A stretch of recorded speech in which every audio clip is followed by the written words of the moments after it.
चलिए, सो अभी हम professional and ethical duty of A chartered accountant discuss करेंगे, सारे क्वेश्चंस हम डिस्कस करेंगे। अब यहाँ पर पहले इलस्ट्रेशन 1 और इलस्ट्रेशन 2 में पहले कराऊंगा, सीरियली हम जाएंगे। तो यहाँ पर इलस्ट्रेशन 1 इलस्ट्रेशन 2 कराने से पहले मैं आपको एक चीज़ रिमाइंड करा देता हूँ। जो फंडामेंटल प्रिंसिपल्स है, इसके 5 फंडामेंटल प्रिंसिपल्स है, वो आपके ध्यान में रहना चाहिए ताकि आपको क्वेश्चन को करने में बहुत आसानी होगी। तो इसके 5 फंडामेंटल प्रिंसिपल्स क्या, देखिए। Integrity, objectivity, professional competence and due care, confidentiality, professional behaviour. एक एक करके मैं आपको इसका मतलब भी समझा देता हूँ। इंटीग्रिटी का मतलब है ईमानदार रहना, डेट इज ऑनेस्ट और स्ट्रेट फॉरवर्ड रहना, है ना। आप किसी की भी बातों में बताइए, आप ईमानदार रहिए, ऑनेस्ट और स्ट्रेट फॉरवर्ड रहिए। ऑब्जेक्टिविटी का मतलब क्या है कि किसी की भी इन्फ्लुएंस में मत आइए। या मान लीजिए मैनेजमेंट आपको बोले कि हम आप अगर ऐसा नहीं करोगे हम आपको निकाल देंगे, या फिर मैनेजमेंट आपको कोई इन्फ्लुएंस करने की कोशिश करिए, डायरेक्टर वगैरह। तो एक चार्टर्ड अकाउंटेंट की जिम्मेदारी, अगर वो सीएफओ वगैरह कुछ भी है तो उसकी जिम्मेदारी है, वो अगर भले ऐसे चार्टर्ड अकाउंटेंट वो उस कंपनी का एम्प्लॉय हो या फिर उस कंपनी का सीएफओ, तो उसकी जिम्मेदारी है कि वो क्या करे, किसी की भी बातों में ना आए, यानी अनबायस्ड रहे, बायसनेस ना हो, कोई कंफ्लिक्ट ऑफ इंटरेस्ट ना हो, है ना, कोई दूसरे के अनड्यू इन्फ्लुएंस में ना आ रहा हो, है ना। यानी आप अपने प्रोफेशनल और बिजनेस जजमेंट में कोई भी प्रकार की कॉम्प्रोमाइज मत कीजिए, डेट इज यही आपका ऑब्जेक्टिव रहना चाहिए। नहीं, हमारा ऑब्जेक्टिव ही कैसा सी, हमारा ऑब्जेक्टिव यही है कि हम हमारा जो प्रोफेशनल जजमेंट होता है, जो हम पढ़ते आ रहे हैं ना, हमने पूरा सीए कंप्लीट किया, तो जो भी प्रोफेशनल और बिजनेस जजमेंट है वो कॉम्प्रोमाइज नहीं होना चाहिए, किसी भी कंडीशन में कॉम्प्रोमाइज नहीं होना चाहिए, भले आपकी उससे जॉब रिस्क में क्यों ना आ जाए। ऐसा इनका कहना है, कॉम्प्रोमाइज नहीं होना चाहिए। बट रियल लाइफ में ऐसा होता है बहुत सारी जगह में, बट वही यहाँ पर कहा गया कि ऐसा कॉम्प्रोमाइज नहीं होना चाहिए। तो इंटीग्रिटी, ईमानदार है ना। ऑब्जेक्टिविटी मतलब हमारा ऑब्जेक्टिव ये रहेगा कि हम कॉम्प्रोमाइज नहीं करेंगे हमारे प्रोफेशनल जजमेंट को, किसी की बातों में नहीं आएंगे। Professional competence and due care, इसका मतलब ये है कि आप अपने स्किल्स को डेवलप करते रहिए। टाइम टू टाइम चेंजेस आते रहता है, तो आप खुद को अपडेट रखिए। प्रोफेशनली कंपिटेंट का मतलब ये, मतलब कि मान लीजिए फॉर एग्जांपल आपको किसी चीज की नॉलेज ही नहीं है, तो बाद में ये बोल के आप बच नहीं सकते कि मुझे तो इस बारे में पता ही नहीं था। आपको पता होना पड़ेगा। जैसे मान लीजिए आपने पहले पढ़ाई की, पहले सीए बन गया, तब इंडेक्स था ही नहीं। अब आप कंपनी में हो, सीएफओ वगैरह कुछ भी हो, तो अब ऐसा नहीं बोल सकते हमारे टाइम में तो इंडेक्स पढ़ाई ही नहीं गया था, हमें कैसे इंडेक्स की नॉलेज होगी, तो बाद में आया। आपको अपडेट रहना पड़ेगा, है ना, आपको अपडेटेड रहना पड़ेगा, यानी प्रोफेशनली कंपिटेंट होना पड़ेगा। और ड्यू केयर का मतलब ड्यू डिलीजेंस, ड्यू डिलीजेंस मतलब आपको टाइम टू टाइम जो भी काम है वो निपटाना है, ड्यू केयर रखना है, किसी भी प्रकार की नेग्लिजेंसी नहीं होनी चाहिए। तो वही eighteen and maintain professional knowledge. आप एटीन की जो रेगुलरली मेंटेन करके रखिए आपका नॉलेज एंड स्किल को, जो भी जरूरत है ताकि काम सारे प्रॉपरली हो, उसके लिए आप अपना नॉलेज एंड स्किल को बरकरार रखिए और डिलीजेंटली एक्ट कीजिए, मतलब ठीक है। कोई भी प्रकार की नेग्लिजेंस नहीं होनी चाहिए। फिर कॉन्फिडेंशियलिटी का मतलब ये है कि आप जो भी इंफॉर्मेशन एक्वायर करते हो, है ना, जब अपना प्रोफेशनल जो भी आप काम कर रहे हो क्लाइंट के प्लेस में या जहां पर जो भी आप इंफॉर्मेशन एक्वायर करते हो, वो इंफॉर्मेशन आपको कॉन्फिडेंशियल रखना चाहिए, वो किसी के साथ आप डिस्क्लोज नहीं करोगे। पांचवा, प्रोफेशनल बिहेवियर। मतलब वही, अब मान लीजिए एक प्रोफेशनल बिहेवियर का मतलब क्या है। हम मान लीजिए ऐसा कोई गलत काम कर रहे हैं जिससे हमारे इंस्टीट्यूट को या फिर हमारे प्रोफेशन का नाम खराब, वो गलत है। मतलब जो भी लॉस एंड रेगुलेशन है ना, सिर्फ लॉस एंड रेगुलेशन मतलब सारे लॉस एंड रेगुलेशन आ जाते हैं इसमें। चाहे वो सीए का लॉस एंड रेगुलेशन हो, सेबी का लॉस एंड रेगुलेशन हो, या फिर गवर्नमेंट का इनकम टैक्स का कहीं का भी लॉस एंड रेगुलेशन हो, वो सारे लॉस एंड रेगुलेशन को आपको कंप्लाई करना है। और आपको ऐसा कोई काम नहीं करना है जिससे आपके प्रोफेशन का नाम खराब हो आपका। तो प्रोफेशनल बिहेवियर यानी प्रोफेशनली बिहेव करो, कोई गलत काम मत करो। तो ये 5 पॉइंट आपको ध्यान में रखना है, जबरदस्ती मैं वापस से रिपीट कर रहा हूं, आपको रखना है ये, क्योंकि इसके बगैर ये क्वेश्चन में भी आपको जगह जगह में लिख के आना है। ये पांचों शब्द, इंटीग्रिटी, ऑब्जेक्टिविटी, ये पांचों सब जहां जहां जरूरत होगा वहां आपको लिख के भी आना है। तो चलिए एक बार वापस से रिकॉल कर लेते हैं फटाफट, फिर क्वेश्चन में आई रहे। इंटीग्रिटी मतलब क्या बोला मैंने, इंटीग्रिटी मतलब ईमानदार, होनेस्ट रहिए आप, ईमानदार रहिए आप, है ना। और ऑब्जेक्टिविटी, हमारा ऑब्जेक्ट ये रहेगा कि हम किसी की भी बातों में इन्फ्लुएंस में नहीं आएंगे, है ना। हम अपना प्रोफेशनल एंड बिजनेस जजमेंट में कोई कॉम्प्रोमाइज नहीं करेंगे, किसी की भी इन्फ्लुएंस में नहीं आएंगे, अनबायस्ड रहेंगे हम, that is objectivity. Professional competence and due care, हम अपने नॉलेज एंड स्किल को अटेन भी करेंगे, रेगुलरली नॉलेज लेंगे और मेंटेन भी करेंगे, यानी अपडेटेड रहेंगे। फिर वही, और ड्यू केयर मतलब वो डिलीजेंटली एक्ट करेंगे, नेग्लिजेंसी किसी भी प्रकार की नहीं होगी हमारी, यानी ये बोल के बच नहीं सकते कि हमें तो इस बारे में नॉलेज ही नहीं था। चौथा, कॉन्फिडेंशियलिटी, जो भी आपके प्रोफेशनल या बिजनेस रिलेशनशिप में जो भी आपको इन्फॉर्मेशन मिली है उसको कॉन्फिडेंशियल रखना आपकी जिम्मेदारी है। पांचवा, प्रोफेशनल बिहेवियर का मतलब वही loss and regulation, loss and regulation जो भी है उन सबको कंप्लाई कीजिए।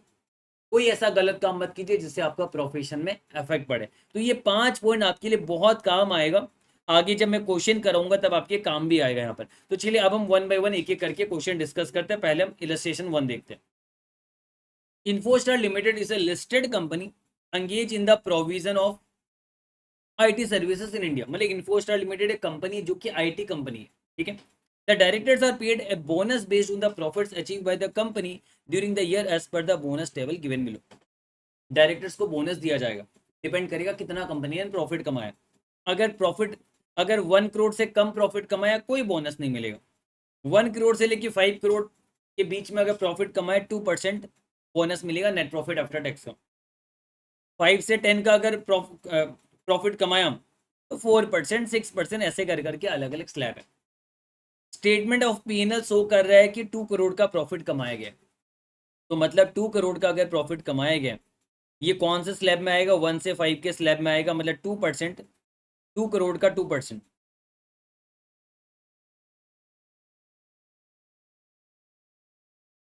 यानी 4 लाख रुपीज का डायरेक्टर को बोनस दिया जाएगा। अब इशू क्या है ये देखते हैं। ऑन 25 मार्च 2002, यानी 31 मार्च से पहले, इन्फोस्टार लिमिटेड ने सोल्ड किया एक land adjacent to its head office to a third party just limited for a consideration of ₹40 crore. यानी इन्होंने क्या किया? सेल कर दिया। इनका एक लैंड था, वो लैंड इन्होंने 40 करोड़ में बेच डाला। With an option to purchase the land back on 25 May 2002। एक ऑप्शन भी लिया कॉल ऑप्शन कंपनी ने कि वो लैंड को परचेज कर लेगी वापस से 40 crore plus A premium of 6%। यानी रीपर्चेज प्राइस कितना है? 40 करोड़ इंटू 1.06, प्रीमियम लिया जाएगा ना 6% का, यानी ये 42.4 करोड़ आएगा। आपको कुछ याद आ रहा है? धुंधला धुंधला यस याद आ रहा है। ये इंडेस 115 की कहानी बता रहा है। इंडेस 115 में अगर मैं आपको ले चलूँ, इंडेस 115 में हमने पढ़ा है कि आपका रीपर्चेस एग्रीमेंट में जहां पर हमने बेचा है कुछ और हमने फॉरवर्ड या फिर कॉल ऑप्शन किया है कि हम वापस से रीपर्चेस कर सकते हैं, नहीं रीपर्चेस एग्रीमेंट हुआ यहाँ पर, तो वहां पर हम ये देखते हैं कि क्या रीपर्चेस प्राइस ग्रेटर देन या बराबर है सेलिंग प्राइस की, तब उसे हम फाइनेंसिंग एग्रीमेंट मानते हैं। अगर repurchase price less than selling price है तब उसे हम लीज मानते हैं। जबकि यहाँ पर repurchase price greater than equivalent to selling price है, तो इसे आप क्या मानोगे? फाइनेंसिंग अरेंजमेंट मानोगे। तो आपने ऑलरेडी पढ़ा है इंडेस 115 में, हमने ऑलरेडी ये बहुत अच्छे से समझाया एंड मैं अभी वापस से ही समझाने वाला नहीं हूँ। आई होप आपको ये पता है। तो यहाँ पर जबकि रीपर्चेज प्राइस ज़्यादा है, देखिए सेलिंग प्राइस 40 करोड़ है, रीपर्चेज प्राइस 42.4 करोड़ है, तो ऑब्वियस ही बात है इसे हम क्या मानेंगे? फाइनेंसिंग अरेंजमेंट मानेंगे। मतलब इंडेस 115 हमें ये कहता है कि अब इसे सेल मत मानिए, आप इसे लोन ट्रांजेक्शन मानिए। तो जो हमें उनसे पैसे मिले 40 करोड़, हमें बैंक में जो पैसे आए हैं ना, इन्होंने क्या किया है? इन्होंने इसको सेल माना है। आगे पढ़ाऊंगा क्वेश्चन, इन्होंने इसको सेल माना है और प्रॉफिट भी बुक किया है, हालांकि वो गलत है।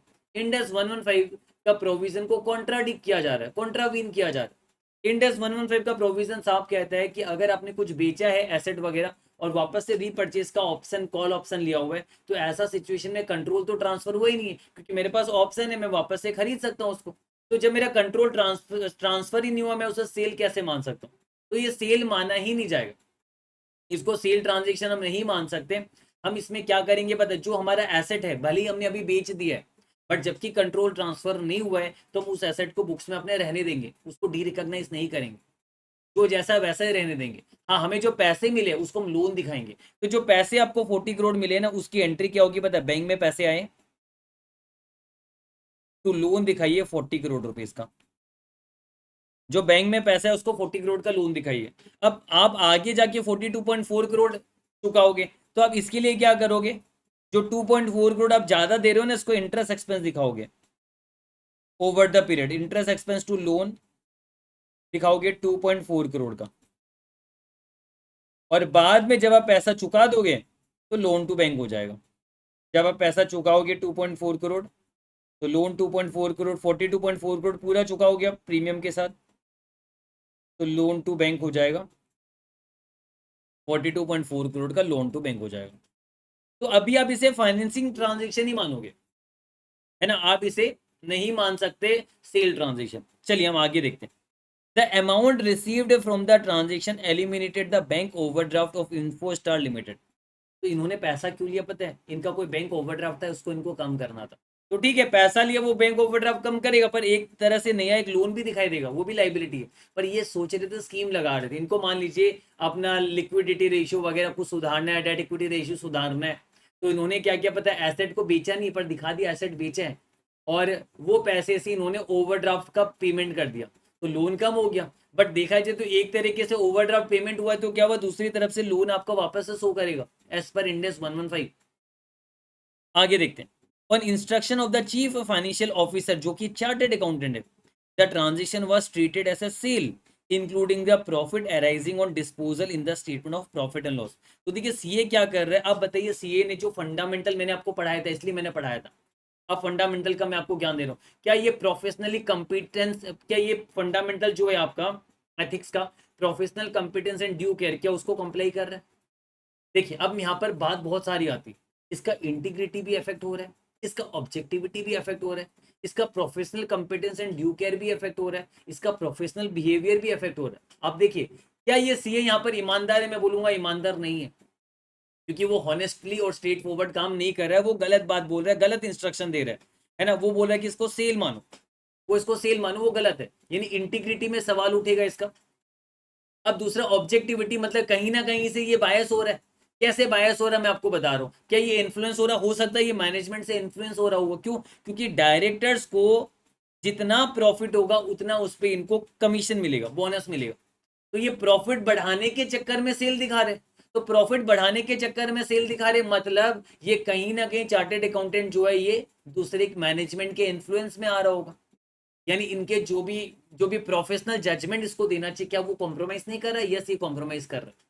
मतलब इसका इंटीग्रिटी भी में भी सवाल उठेगा, इसके ऑब्जेक्टिविटी में भी सवाल उठेगा, प्रोफेशनल बिहेवियर में भी सवाल उठेगा, क्योंकि लॉस एंड रेगुलेशन को कंप्लाई नहीं कर रहा है ना। इंड एस 115 के जो रूल्स है उसको ये फॉलो नहीं कर रहा है, उसमें भी सवाल उठेगा। अब बात आती है एक और, professional competence and due care की। Professional competence and due care क्या बोलता है? आपको रेगुलरली अपने स्किल्स को अपडेट करना, आपको नॉलेज अटेन करना, उसको मेंटेन करना है। अब अगर ये सीए सीएफओ बोलेगा नहीं यार मुझे तो पता ही नहीं था, मुझे तो पता ही नहीं था कि इंडेक्स 115 में ऐसा ऐसा, मैं इस बात से अनजान था, मेरी नॉलेज में नहीं था, ऐसा बोल के अगर ये बचने की कोशिश करेगा तो ये उसमें फंस जाएगा, professional competence and due care. क्योंकि वो ये कहता है आप ये बोल नहीं सकते कि आपको पता नहीं था, आपको पता होना पड़ेगा, है ना। आपको ड्यू डिलीजेंस फॉलो करना पड़ेगा, नेग्लिजेंसी करोगे नहीं चलेगा। आप अगर चार्टेड अकाउंटेंट आप एक ओहदे में बैठे हो, तो आपकी जितने भी जो क्लाइंट है उन क्लाइंट का आपको प्रॉपर सर्विस देना जरूरी है। अगर आपको नॉलेज नहीं, आप कुर्सी खाली कर दीजिए, आप घर जाके सोइए, फिर आप उस कंपनी में नहीं रह सकते। आप अगर कंपनी में हो तो आपको फर्ज बनता है कि आप सारी नॉलेज रखो और उसको मेंटेन करो। तो आप ये अगर ये बोलेगा कि नहीं मुझे तो पता था इंडेक्स 115 का प्रोविजन, तब ये फंसेगा प्रोफेशनल बिहेवियर में, इंटीग्रिटी में, ऑब्जेक्टिविटी में फंसेगा, जो मैंने आपको बताया था। और अगर ये बोले नहीं मैं तो अनजान था, मुझे इस बारे में पता नहीं था, मेरे से गलती हो गई, मुझे पता ही नहीं था, तब ये प्रोफेशनल कंपटीशन ड्यू कर में फंसेगा। मतलब ये कि दोनों साइड से फंसेगा। जी हाँ, ये दोनों साइड से फंसेगा, ये गलत बोल रहा है। तो वही चीज मैंने आपको देखिए पूरा समझा दिया अभी।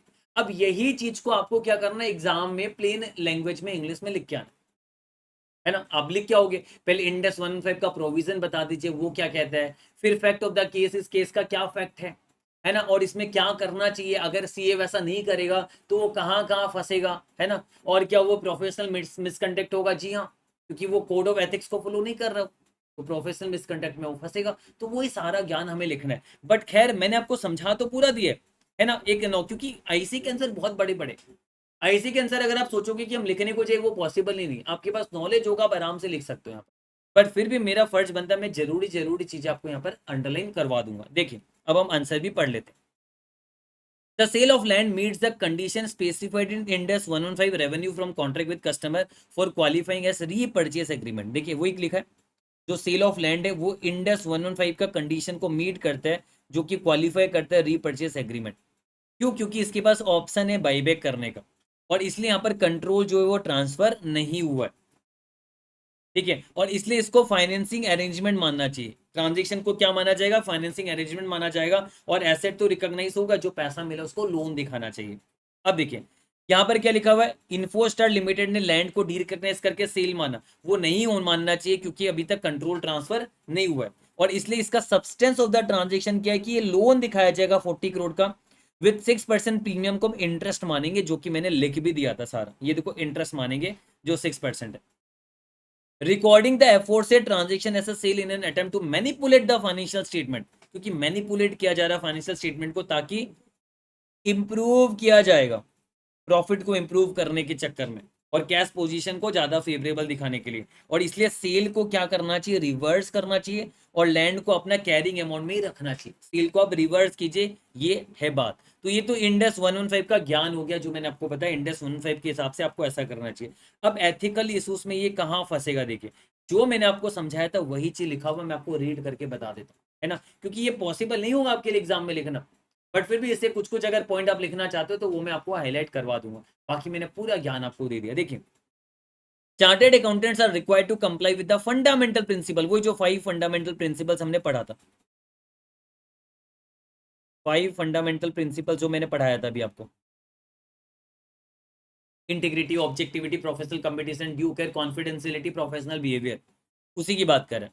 Late down in the code of ethics, this includes acting with integrity, याद है मैंने इंटीग्रिटी बताया था। It appears that the integrity of CFO is compromise in this situation, CFO की इंटीग्रिटी जो है वो कॉम्प्रोमाइज हुई है, क्योंकि इसने इसे सेल दिखाया ना कि लोन दिखाया, समझ में आया, इसलिए कॉम्प्रोमाइज हुई है। The effect of accounting it as sale just before the year end is merely to improve profit and eliminate the bank overdraft.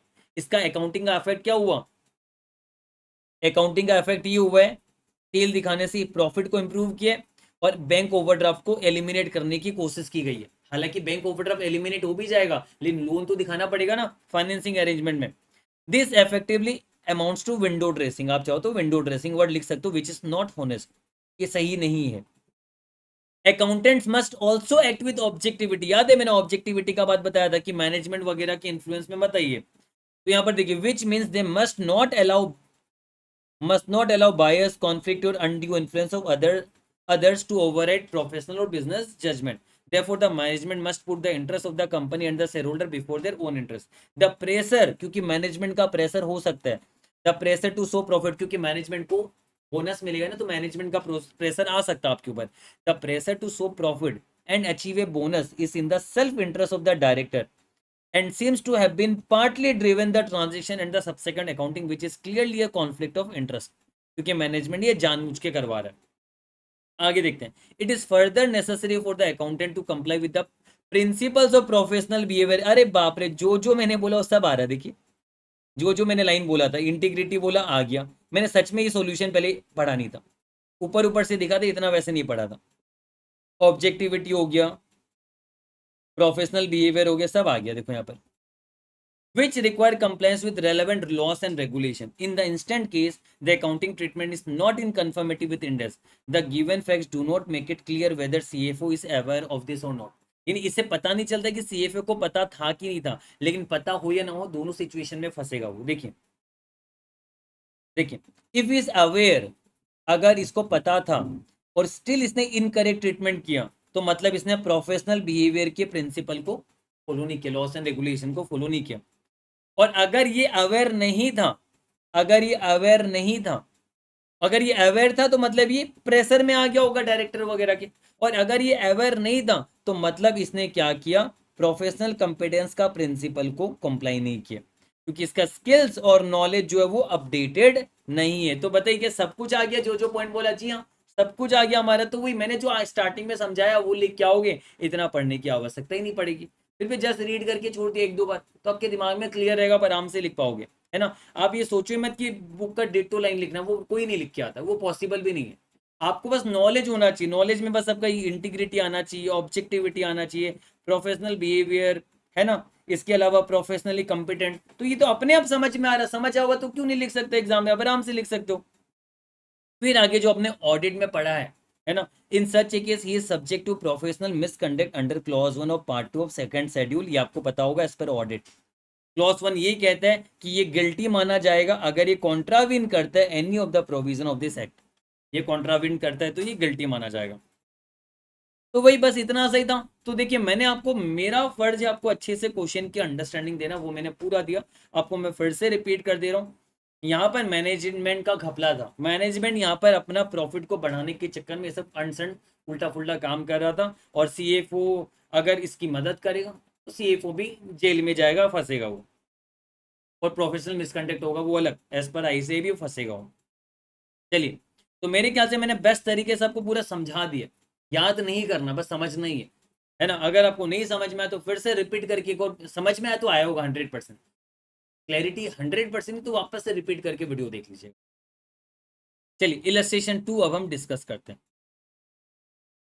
Illustration 2, Rustam limited एक company engaged in oil extraction has a present obligation to dismantle the oil rig installed by it at the end of useful life of 10 years। मतलब क्या हुआ, इन्होंने एक oil rig setup किया, install किया, कहाँ पर ओशन वगैरह में करते, बड़ा बड़ा ऑयल रिग यानी बड़ा प्लांट सेटअप किया जाता है।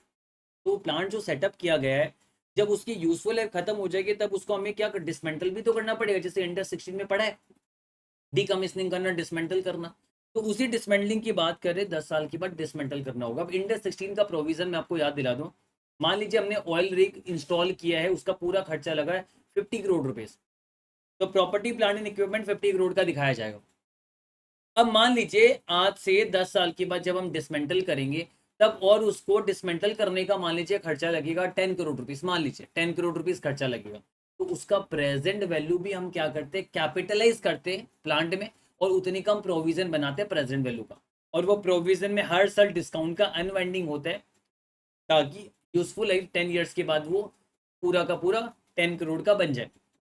तो हमें ये करना होता है, हमें initially he at the time of, जब इनिशियल रिकॉग्निशन जो भी उसका डिसमेंटलिंग का खर्चा लगेगा फ्यूचर में, उसका प्रेजेंट वैल्यू में प्रोविजन भी बनाना होता है, और उतना का हमें एसेट भी शो करना होता है, प्रॉपर्टी प्लांट एंड इक्विपमेंट में शो करना होता है, ये चीज हमें पता है। अब आगे देखिए, Rustam limited can not cancel this obligation और ट्रांसफर इट, मतलब इसका ये ऑब्लिगेशन है, ऑब्लिगेटिंग इवेंट है, जिसको ये अवॉइड नहीं कर सकता।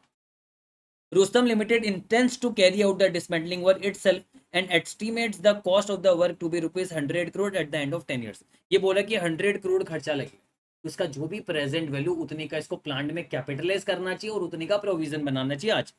The directors of Rustam limited are aware of this requirement of Ind AS 37, यानी रुस्तम लिमिटेड के डायरेक्टर को पता है, इस बार अवेयर है, हो या ना हो ऐसे भी करना ही पड़ेगा प्रोविजन के हिसाब से। Ind-AS 37 provision contingent liabilities and contingent asset read with Ind-AS 16 property plant and equipment. However, they propose to expense the cost of dismantling the oil rig as and when incur। बोल रहे लेकिन ये अभी provision नहीं बनाएंगे, जब इनकर होगा 10 साल के बाद तभी ये एक्सपेंस दिखाएंगे, ऐसा बोल रहे, विथ नो एंट्रीज और disclosure in the latest financial statement में इन्होंने कोई डिस्क्लोजर भी नहीं किया। They argue that application of Ind-AS involves judgement, and although prudence is mentioned in the conceptual framework, it is only one among the many ways of achieving faithful representation। बकवास की जा रहे, पागल होंगे, है ना, क्या बोलूं, पागल आदमी बकवास की जा रहे, ऐसे जजमेंट जहां जरूरी वहां लगाएंगे, जहां इंडस ने ज्ञान दिया वो इंडस को फॉलो करना पड़ेगा आपको। तो ये पागल बन रहे और हमें भी पागल बना रहे, और ये बोल रहे कि जब खर्चा एक्सपेंडिचर इनकर होगा तभी हम दिखाएंगे। तो यहाँ पर चार्टेड अकाउंटेंट की क्या जिम्मेदारी बनती है, अगर मान लीजिए इसके अंदर कोई CFO है, ठीक है, या प्रैक्टिसिंग चार्टर्ड अकाउंटेंट है, उसकी क्या जिम्मेदारी बनती है, उसका क्या कोर्स ऑफ एक्शन होना चाहिए। देखिए ये लिखा हुआ है, discuss whether the directors are acting unethically in the above instance and what should be the practising chartered accountants course of action in this regard. CA का क्या इसमें एक्शन होना चाहिए। तो देखिए सिंपल सी बात ये, सीए को एकदम सिंपल सी बात ये बोलनी चाहिए कि देखिए as per Ind AS 16 and as per Ind AS 37 आप ऐसा नहीं कर सकते, ये इंटीग्रिटी पे सवाल उठा रहा है मैनेजमेंट का, मैनेजमेंट का इंटीग्रिटी में भी सवाल उठा रहा है, मैनेजमेंट का ऑब्जेक्टिविटी में भी सवाल उठा रहा है ना, क्योंकि मैनेजमेंट हॉनेस्ट नहीं है, मैनेजमेंट यहाँ पर जानबूझ के ऐसा कर रहा है, गलत कर, उसको पता होने के बावजूद भी वो कॉन्ट्राविन कर रहा है रूल्स एंड रेगुलेशन को, क्योंकि यहाँ पर लिखा हुआ भी है कि इनको पता है, अवेयर है ये, उसके बावजूद भी एक गलत काम कर रहे हैं, प्रोफेशनल बिहेवियर भी मैनेजमेंट का सब कुछ अफेक्ट हो रहा है। तो ऐसे सीए उसकी क्या जिम्मेदारी बनती है, ऐसे चार्टेड अकाउंटेंट अगर मैनेजमेंट ना माने, तो देखिए मैनेजमेंट नहीं माने तो ऐसा सिचुएशन में जो भी बोर्ड मेंबर्स है उसमें इंडिपेंडेंट डायरेक्टर भी तो होते हैं, नॉन एग्जीक्यूटिव डायरेक्टर भी तो होते हैं। तो पहले तो सीए की जिम्मेदारी बनती कि मैनेजमेंट को बोले कि आप गलत बोल रहे हो, ऐसा कहीं पर भी नहीं लिखा हुआ कि आप अपना जजमेंट लगा सकते हो, आपको इंडेक्स 16 एंड 37 को फॉलो करना पड़ेगा। तो एक सीए की जिम्मेदारी है कि सीए मैनेजमेंट को कन्विंस कर, उसको समझाए कि ऐसा नहीं हो सकता, आप गलत कर रहे हो, ये चीज़ नहीं हो सकती। अगर उसके बावजूद भी मैनेजमेंट ना माने तो उसको क्या करना चाहिए, आगे जाके जो non executive director, independent director है, उनके साथ बातचीत करना चाहिए, उनको बताना चाहिए ये प्रॉब्लम, उनको डिस्क्लोज करना चाहिए जो प्रॉब्लम्स है। उनके बाद भी अगर कोई ना माने तो अगर जरूरत पड़े तो आईसीए जो है उनके साथ डिस्कस करो, है ना, उसकी जरूरत ही नहीं है, और या फिर आप निकल लो, आप वो ऑडिट में आप मतलब इस्तीफा दे दो, आप निकल लो वहां से, आप ऑडिट करो ही मत, आप स्टेप डाउन कर जाओ, है ना। तो वो चीज मैंने अपने मन से आपको बताया कि क्या सीए को करना चाहिए यहाँ पर। अब देखिए आगे हम इनका सॉल्यूशन पढ़ते हैं। The treatment proposed by the director is in contravention of Ind AS 37. As per Ind AS 16 and Ind AS 37, an entity at the time of initial recognition should capitalize the present value of the cost of dismantling, capitalize करना चाहिए to the cost of the asset by simultaneously creating a provision for the same. In the given case, it appears to be a deliberate intention to contravene, क्योंकि deliberate intention है, क्योंकि उनको पता है उसके बावजूद भी ऐसा कर रहे हैं। Though the directors can exercise strong और undue influence over the chartered accountant, क्योंकि वो इन्फ्लुएंस कर सकते हैं, लेकिन सीए की यहाँ पर जिम्मेदारी की वो अपनी ऑब्जेक्टिविटी को ना भूले, वो अपनी इंटीग्रिटी को ना भूले, वो अपने प्रोफेशनल बिहेवियर को ना भूले, है ना, और वो प्रोफेशनली कम्पिटेंट रहे, है ना, वो एक्ट करे डिलीजेंटली, वो जो फंडामेंटल्स हमारा। आगे तो यहाँ पर the chartered accountant is bound to act with integrity, वही मैंने बोला इंटीग्रिटी, एंड रिमेन अनबायस्ड, मतलब ऑब्जेक्टिविटी को भी ना भूले, recommending to the directors that Ind AS 16 and Ind AS 37 must be comply, मतलब वही डायरेक्टर्स को बोलो ऐसा मैनेजमेंट को कि आपको कंप्लाई करना ही पड़ेगा, और अप्रोप्रिएट एंट्री पास करके फाइनेंशियल स्टेटमेंट को ठीक करें। और ये मैटर जो नॉन एग्जीक्यूटिव डायरेक्टर को भी बोले, अगर वो मैनेजमेंट नहीं मान रही तो नॉन एग्जीक्यूटिव डायरेक्टर को भी बोले कि ऐसा ऐसा प्रॉब्लम और true and fair view so नहीं हो रहा है financial statement. It is essential for the CA to inform those in governance about the necessary corrective measures. तो जो भी डायरेक्टर्स है गवर्नेंस है उनको बताओ, है ना। By doing so, he uphold the fundamental principle of professional behavior and demonstrate compliance with the relevant laws and regulation. By communicating the corrective measure to those responsible for governance, the CA can ensure that the contravention is addressed and rectified. वही बोल रहे हैं कि अपना professional behaviour वगैरह को ना बोले, और जहां जहां जिसको जिसको पता ना वो बताइए, है ना, मैनेजमेंट को, नॉन एग्जीक्यूटिव डायरेक्टर जो भी दोस्त चार्ज विद गवर्नेंस है उनको बताइए, उनको इन्फॉर्म करे और बोले कि ठीक करे, करेक्टिव मेजर ले, फाइनेंशियल स्टेटमेंट को ठीक करे। अगर वो ऐसा नहीं करता है तो मतलब प्रोफेशनल बिहेवियर सही नहीं, क्योंकि लॉस एंड रेगुलेशन उसको पता है कॉन्ट्राविन हो रहा है, उसके बावजूद भी वो नहीं बता रहा, मतलब वो गलत है ना। इंटीग्रिटी भी उसकी अफेक्ट होगी, फिर हर चीज अफेक्ट होगा, ऑब्जेक्टिविटी भी अफेक्ट होगी। However, if he does not communicate the corrective measure to the directors, the fundamental principle of professional behavior will be breached. Members should comply with relevant laws and regulation. By knowingly allowing the directors not to apply the requirements, the CA would not be acting diligently. यानी वही professional competence and due care, वो diligently act नहीं कर रहा है। वही क्या लिखा हुआ है, प्रोफेशनल कॉम्पिटेंस, वही सारा घुमा फिरा के लिखा हुआ है। और उसके बाद इन्होंने क्या किया, वही बोला कि ये सारी चीजें अफेक्ट करेगी, यानी फंडामेंटल प्रिंसिपल अफेक्ट करेंगे। आप सारी चीजें लिख सकते हो, professional behaviour, professional competence, integrity, objectivity, influence हो रहा है दूसरे से, मैनेजमेंट से वो इन्फ्लुएंस हो रहा है कहीं ना कहीं, अनबायस्ड हो रहा है, सॉरी बायस्ड हो रहा है, बायस्ड हो रहा है वो, है ना। और इसके बाद इन्होंने बोला कि ऐसे सिचुएशन में जो सीए है वो प्रोफेशनल मिसकंडक्ट माना जाएगा क्लॉज 5, 6 एंड 7 के तहत। क्लॉज 5 क्या कहता है कि आपने फेल हो गया to disclose a material fact known to him, जो कि डिस्क्लोज नहीं हुआ, अगर होता तो कुछ अलग ही कहानी होती फाइनेंशियल स्टेटमेंट की। दूसरा, fails to report a material misstatement known to him, ये आपको आता होगा, मुझे पढ़ाने की आवश्यकता नहीं, आपने ऑडिट में पढ़ा है, क्लॉज 5, क्लॉज 6, क्लॉज 7। क्लॉज 7 में क्या लिखा हुआ है, वही when it does not exercise due diligence, तो ये मैं नहीं पढ़ाऊंगा। अब हर चीज मेरे से उम्मीद मत रखिए, ये आपने ऑलरेडी प्रोफेशनल एथिक्स में पढ़ा हुआ है, तो ये क्लॉज 5, क्लॉज 6, क्लॉज 7 आपको ध्यान में रहेगा, इसमें लग जाएगा, वो आप लिख के आ जाएगा जो आपने ऑडिट में पढ़ रखा हुआ है।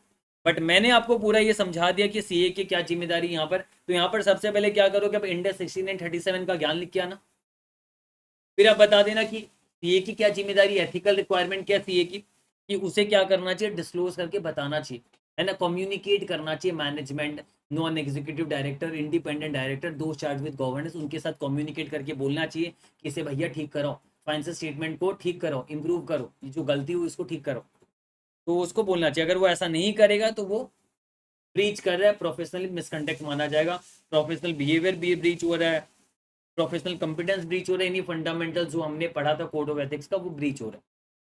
I think done. तो ये हमने पूरा अच्छे से कर लिया। अब मैं आपको एक काम करता हूँ,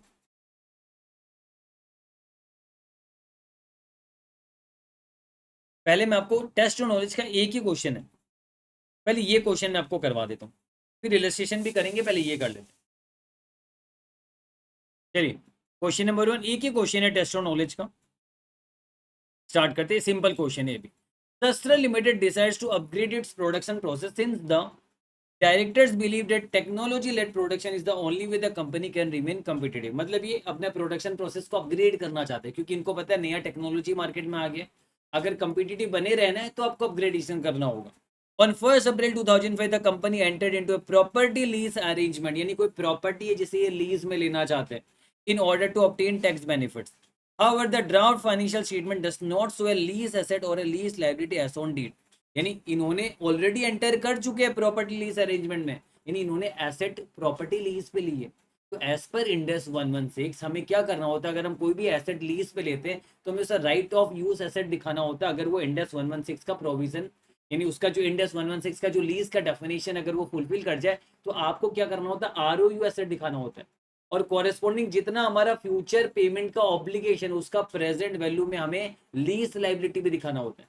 जैसे मान लीजिए हमने 5 ईयर्स के लिए अगर रेंट पे लिया है, तो आने वाले 5 सालों में जितना हम लीज रेंटल देंगे उसका प्रेजेंट वैल्यू हमारा लीज लाइबिलिटी होगा, और उतना ही अमाउंट हम कॉरेस्पॉन्डिंग आरओयू एसेट दिखाते हैं। हाँ, अगर आपने इनिशियल डायरेक्ट कॉस्ट एक्स्ट्रा कुछ अलग से खर्चा किया तो वो आरओयू एसेट में ऐड भी हो जाएगा। इंडेस 116 हमने ऑलरेडी हम जानते हैं। आगे, a new financial controller, CA, देखिए चार्टर्ड अकाउंटेंट है, CA Sunil Raghavan chartered accountant है ये, जॉइन शस्त्र limited before the financial year ending 31 March 2006, यानी ये फाइनेंशियल ईयर से पहले ही ज्वाइन कर चुका है। 1 अप्रैल 2005 से 31 मार्च 2006 फाइनेंशियल ईयर है। And was engaged in the review of financial statements to prepare for the upcoming audit. तो ये ऐसे फाइनेंशियल कंट्रोल यानी मैनेजमेंट का हिस्सा हो गया, एंड अभी जो आने वाले टाइम में अपकमिंग ऑडिट होगा उसके लिए फाइनेंशियल स्टेटमेंट को रिव्यू कर रहा है कि कुछ गड़बड़ तो नहीं है, क्योंकि ये सीए है तो इसी इंडेक्स वगैरह की नॉलेज होगी। And to begin making a loan application to finance the new technology, क्योंकि नया टेक्नोलॉजी को फाइनेंस करने के लिए हमने प्रॉपर्टी तो लीज पे ले ली है, अब नया टेक्नोलॉजी के लिए पैसा चाहिएगा, तो उसको फाइनेंस करने के लिए लोन एप्लीकेशन बना रहे ताकि बैंक वगैरह से लोन लिया जा सके। CA Sunil Raghavan believes that the lease arrangement should be recognized in the balance sheet। ये सुनील राघवन ने इंडेक्स 116 पढ़ा है और वो मानता है इसको दिखाना चाहिए बैलेंस शीट में लीज लायबिलिटी और ROU asset. However the managing director जो है MS अनुषा श्रीवास्तव, जो कि MBA, इसको सीए का शायद नॉलेज होगा या नहीं होगा, क्या पता नहीं होगा, स्ट्रांगली डिसएग्री कर रही है। She wishes to charge the lease rental to the statement of P&L।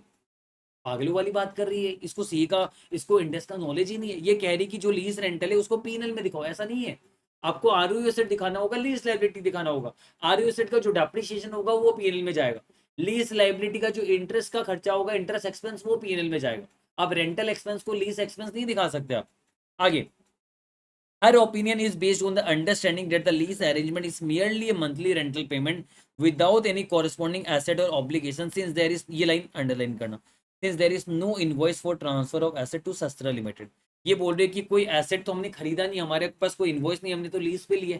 ऐसे भी मैं आपको बता दूं, हम जब बैलेंस शीट पे दिखाते तो हम एसेट नहीं दिखा रहे, या पीपीए मतलब वैसे एसेट नहीं दिखा रहे, हम राइट ऑफ यूज एसेट दिखा रहे। एसेट अलग चीज हो गई, राइट ऑफ यूज एसेट अलग चीज होगी, और सब्सटेंस ओवर फॉर्म होता है। सब्सटेंस वाइज हमने लीज को, अगर एसेट को लीज पे लिया लंबे समय के लिए, तो हमें आरओयू एसेट दिखाना पड़ेगा, राइट ऑफ यूज एसेट दिखाना पड़ेगा हमें।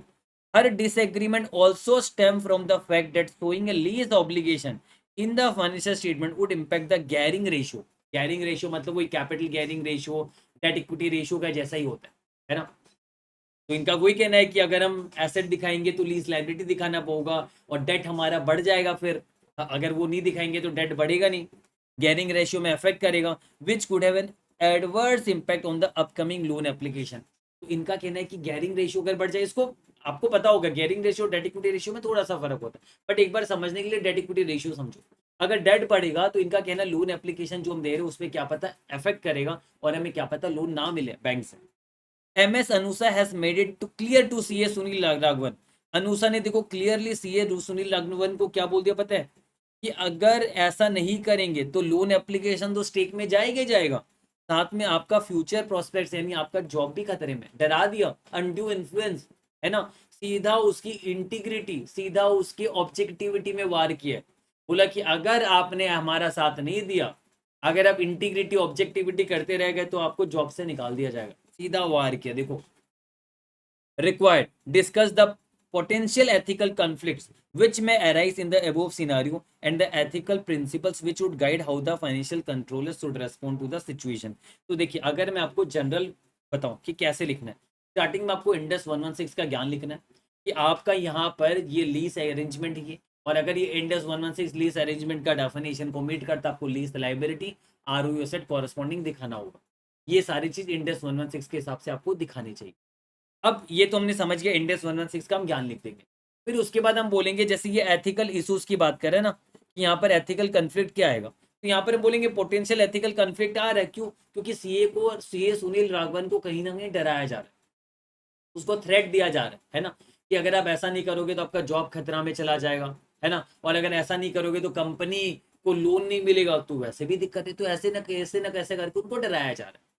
अब लास्ट में हम एथिकल प्रिंसिपल्स की बात करेंगे। तो एथिकल प्रिंसिपल्स क्या है, सीए को क्या करना चाहिए, उसको जो भी आपके बाकी पहले तो मैनेजमेंट को कन्विंस करो कि देखो ये गलत बात है, ये गलत नहीं कर सकते हम, ओवरऑल कंपनी का जो ऑब्जेक्टिविटी उसमें इफेक्ट पड़ेगा, लॉन्ग रन में कंपनी में इफेक्ट पड़ेगा, ये गलत काम कर रहे हैं।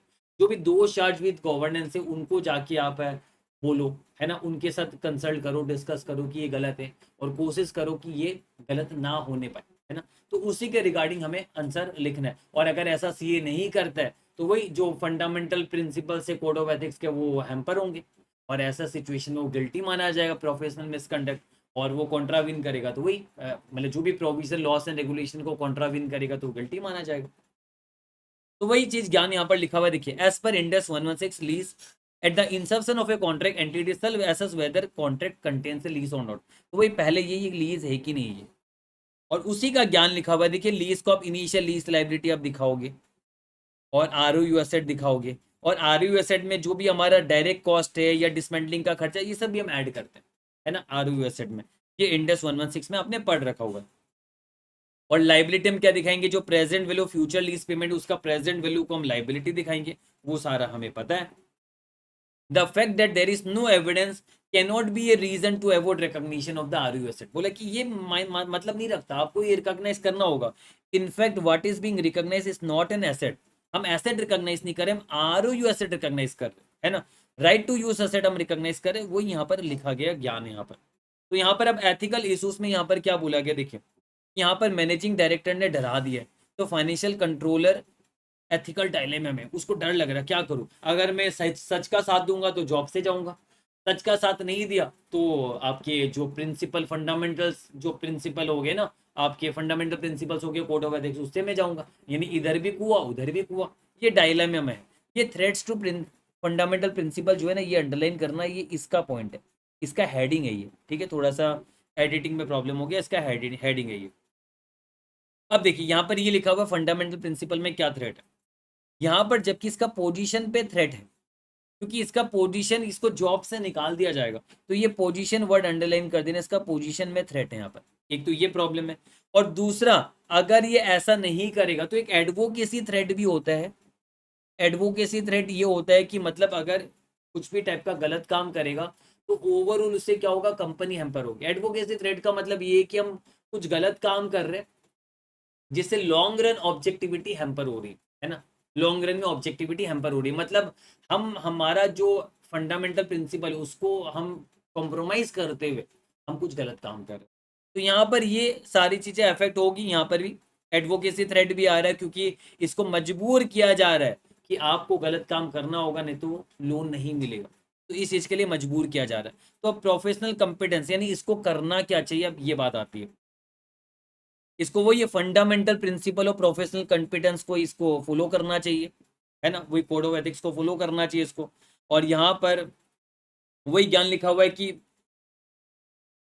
यस, इसको वही डिस्क्लोज करना चाहिए अप्रोप्रिएट इंटरनल गवर्नेंस अथॉरिटी को बताना चाहिए। अगर ये ऐसा नहीं करते, अगर ये ब्रीच करते हैं, तो मतलब वो प्रोफेशनल मिसकंडक्ट माना जाएगा, ये गिल्टी माना जाएगा। अगर ये कॉन्ट्राविन, और ये माना जाएगा कि ये एक्ट को कॉन्ट्राविन कर रहा है। तो ये आप पढ़ लीजिएगा, मैंने पढ़ा नहीं है, मैंने ज़्यादा समय मुझे लगता नहीं यहाँ पर देना चाहिए, वही ज्ञान लिखा हुआ है जो मैंने आपको पहले समझाया।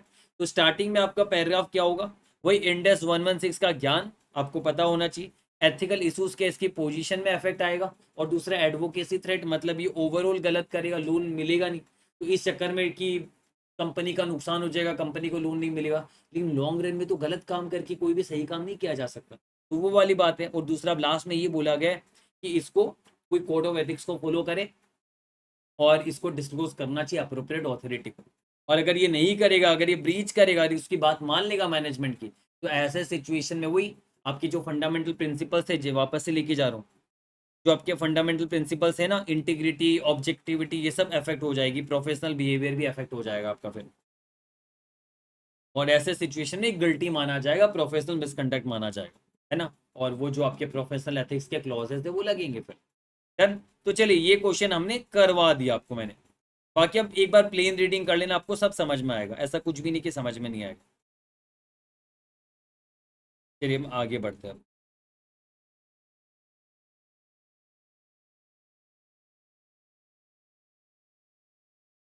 चलिए इलस्ट्रेशन 3 देखते हैं। Alab limited directors feel that the company needs a significant injection of capital, मतलब इन्हें कैपिटल चाहिए, पैसा चाहिए, पैसा इनको, in order to modernise plant and equipment, plant and equipment नया खरीदने के लिए, modernise plant and equipment, as the company has been promise firm orders if it can produce goods of international standard, यानी अच्छे क्वालिटी के, international standard के अच्छे quality के गुड्स अगर प्रोड्यूस करेंगे तो इनको फर्म ऑर्डर मिलेगा, अच्छा ऑर्डर मिल रहा है ना, और मिल चुका है समझ लीजिए, प्रॉमिस मिल चुका है। तो यहाँ पर इनको उसके लिए पैसे चाहिए, मशीनरी वगैरह खरीदने के लिए, प्लांट एंड इक्विपमेंट खरीदने के लिए पैसे चाहिए। The current lending policies of the banks require prospective borrowers to demonstrate strong projected cash flows coupled with a debt service coverage ratio exceeding 10। तो यहाँ पर बोला गया कि बैंक की कुछ कुछ रिक्वायरमेंट है कि आपका अच्छा कैश फ्लो होना चाहिए, डेट सर्विस कवरेज रेशियो 10 से ज़्यादा होना चाहिए। However, the current projected statement of cash flow does not satisfy the bank's criteria for lending। ये लाइन इंपॉर्टेंट है, देखिए बोला कि जो अभी करंट आपका projected statement of cash flow है वो बैंक का क्राइटेरिया सेटिस्फाई नहीं करता है, लेकिन director have told the bank that the company is in an excellent financial position, the financial result and cash flow projection will meet the criteria. झूठ झूठ बोल रही है ना, इनका तो सेटिस्फाई कर ही नहीं रहे, लेकिन डायरेक्टर ने बैंक को बोल दिया कि हमारा फाइनेंशियल पोजीशन बहुत अच्छा है, बैलेंस शीट बहुत अच्छा है, फाइनेंशियल रिजल्ट पीएल बहुत अच्छा है, कैश फ्लो स्टेटमेंट भी बोल रहा है कि मीट करेगा क्राइटेरिया को, झूठ बोल दिया। And the chartered accountant will submit a report to this effect shortly, बोला चार्टेड अकाउंटेंट आपको रिपोर्ट भी बहुत जल्द देने वाला है। The chartered accountant has recently join Alap Limited, और सीए जो है ना नया नया ज्वाइन किया इन्होंने, and has openly stated that he cannot afford to lose his job because of financial commitments। यानी सीए ने क्या बोल दिया कि मैं अपनी नौकरी वोकरी खोना नहीं चाहता भाई, मैं मतलब कॉम्प्रोमाइज करने के लिए रेडी हूँ। यानी सीए ने डायरेक्टली हिंट दे दिया कि वो इंटीग्रिटी जाए भाड़ में, ऑब्जेक्टिविटी जाए भाड़ में, प्रोफेशनल बिहेवियर जाए भाड़ में, सब जाए भाड़ में, है ना। ये मतलब क्या बोल रहा है, ये बोल रहा है कि मतलब मैं अपने जॉब को खो नहीं सकता मतलब। और इधर मैनेजमेंट तो बेकार है एकदम, है ना, डायरेक्टर एकदम बेकार है, डायरेक्टर तो पूरा फर्जी है, इंटीग्रिटी है ही नहीं। डायरेक्टर ने क्या कहा यहाँ पर देखिए, झूठ झूठ बोल दिया बैंक को कि हमारा कैश फ्लो मीट कर रहा है आपकी जो क्राइटेरिया है, बट रियलिटी में कैश फ्लो मीट कर ही नहीं रहा है, और पूरा सीए रिपोर्ट देगा, मतलब सीए से वो अनड्यू इन्फ्लुएंस करके उसको मजबूर करेगा कि गलत रिपोर्ट दे। आगे discuss the potential ethical complaint which may arise in the above scenario and the ethical principle which would guide how the chartered accountant should respond to the situation. देखिए घूम फिरा के बात वही आती है कि एक सीए जो है उसको अपनी जो एथिकल ड्यूटीज है ना, एथिकल रिस्पॉन्सिबिलिटीज है, जो भी फंडामेंटल प्रिंसिपल्स है उनको फॉलो करते हुए ऐसा गलत काम नहीं करना चाहिए। उसको डायरेक्टर से बात करनी चाहिए कि ये लॉन्ग रन में कंपनी के लिए हार्मफुल होगा, और ये आगे जाके क्या पता गोइंग कंसर्न को भी अफेक्ट करे, तो उसे डिस्कस करना चाहिए कि सही रिपोर्ट दिया जाए, है ना। अगर नहीं माने जो डायरेक्टर है तो आगे कोई इंडिपेंडेंट डायरेक्टर या एग्जीक्यूटिव डायरेक्टर से डिस्कस करना चाहिए इस मैटर में। वो भी नहीं माने तो मतलब आप आगे कुछ स्टेप लीजिए, लेकिन आपको ये गलत काम नहीं करना चाहिए। और अगर फिर भी आप गलत काम करते हो तो आपने जो फंडामेंटल प्रिंसिपल इंटीग्रिटी वो खराब होगी, professional competence and due care भी खराब होगा, है ना। क्योंकि अगर आप ये दिखाना चाहोगे कि नहीं मुझे पता ही नहीं था इस बारे में, जो भी एक्स वाई जेड आपका प्रोफेशनल बिहेवियर हो या फिर ऑब्जेक्टिविटी हो, सब कुछ कॉम्प्रोमाइज़ होगी, और आप फिर प्रोफेशनल मिसकंडक्ट माना जाएगा क्योंकि आपने लॉस एंड रेगुलेशन का कंट्रावीन किया, ये प्रोफेशनल मिसकंडक्ट माना जाएगा, उसके हिसाब से आपको गिल्टी माना जाएगा, गिल्टी ऑफ प्रोफेशनल मिसकंडक्ट। तो ये मैंने अपने एंड से समझा दिया कि क्या चीज़ है। अब आगे हम ऐसे का सोल्यूशन की तरफ अगर हम जाए तो आगे हम देखते हैं सोल्यूशन में क्या लिखा हुआ है इन्होंने। देखिए सोल्यूशन हम बस जस्ट गो थ्रू कर रहे हैं, एग्जाम में हमें अपने हिसाब से लिखना पड़ेगा क्योंकि अब थोड़ी ना याद करोगे ये सब।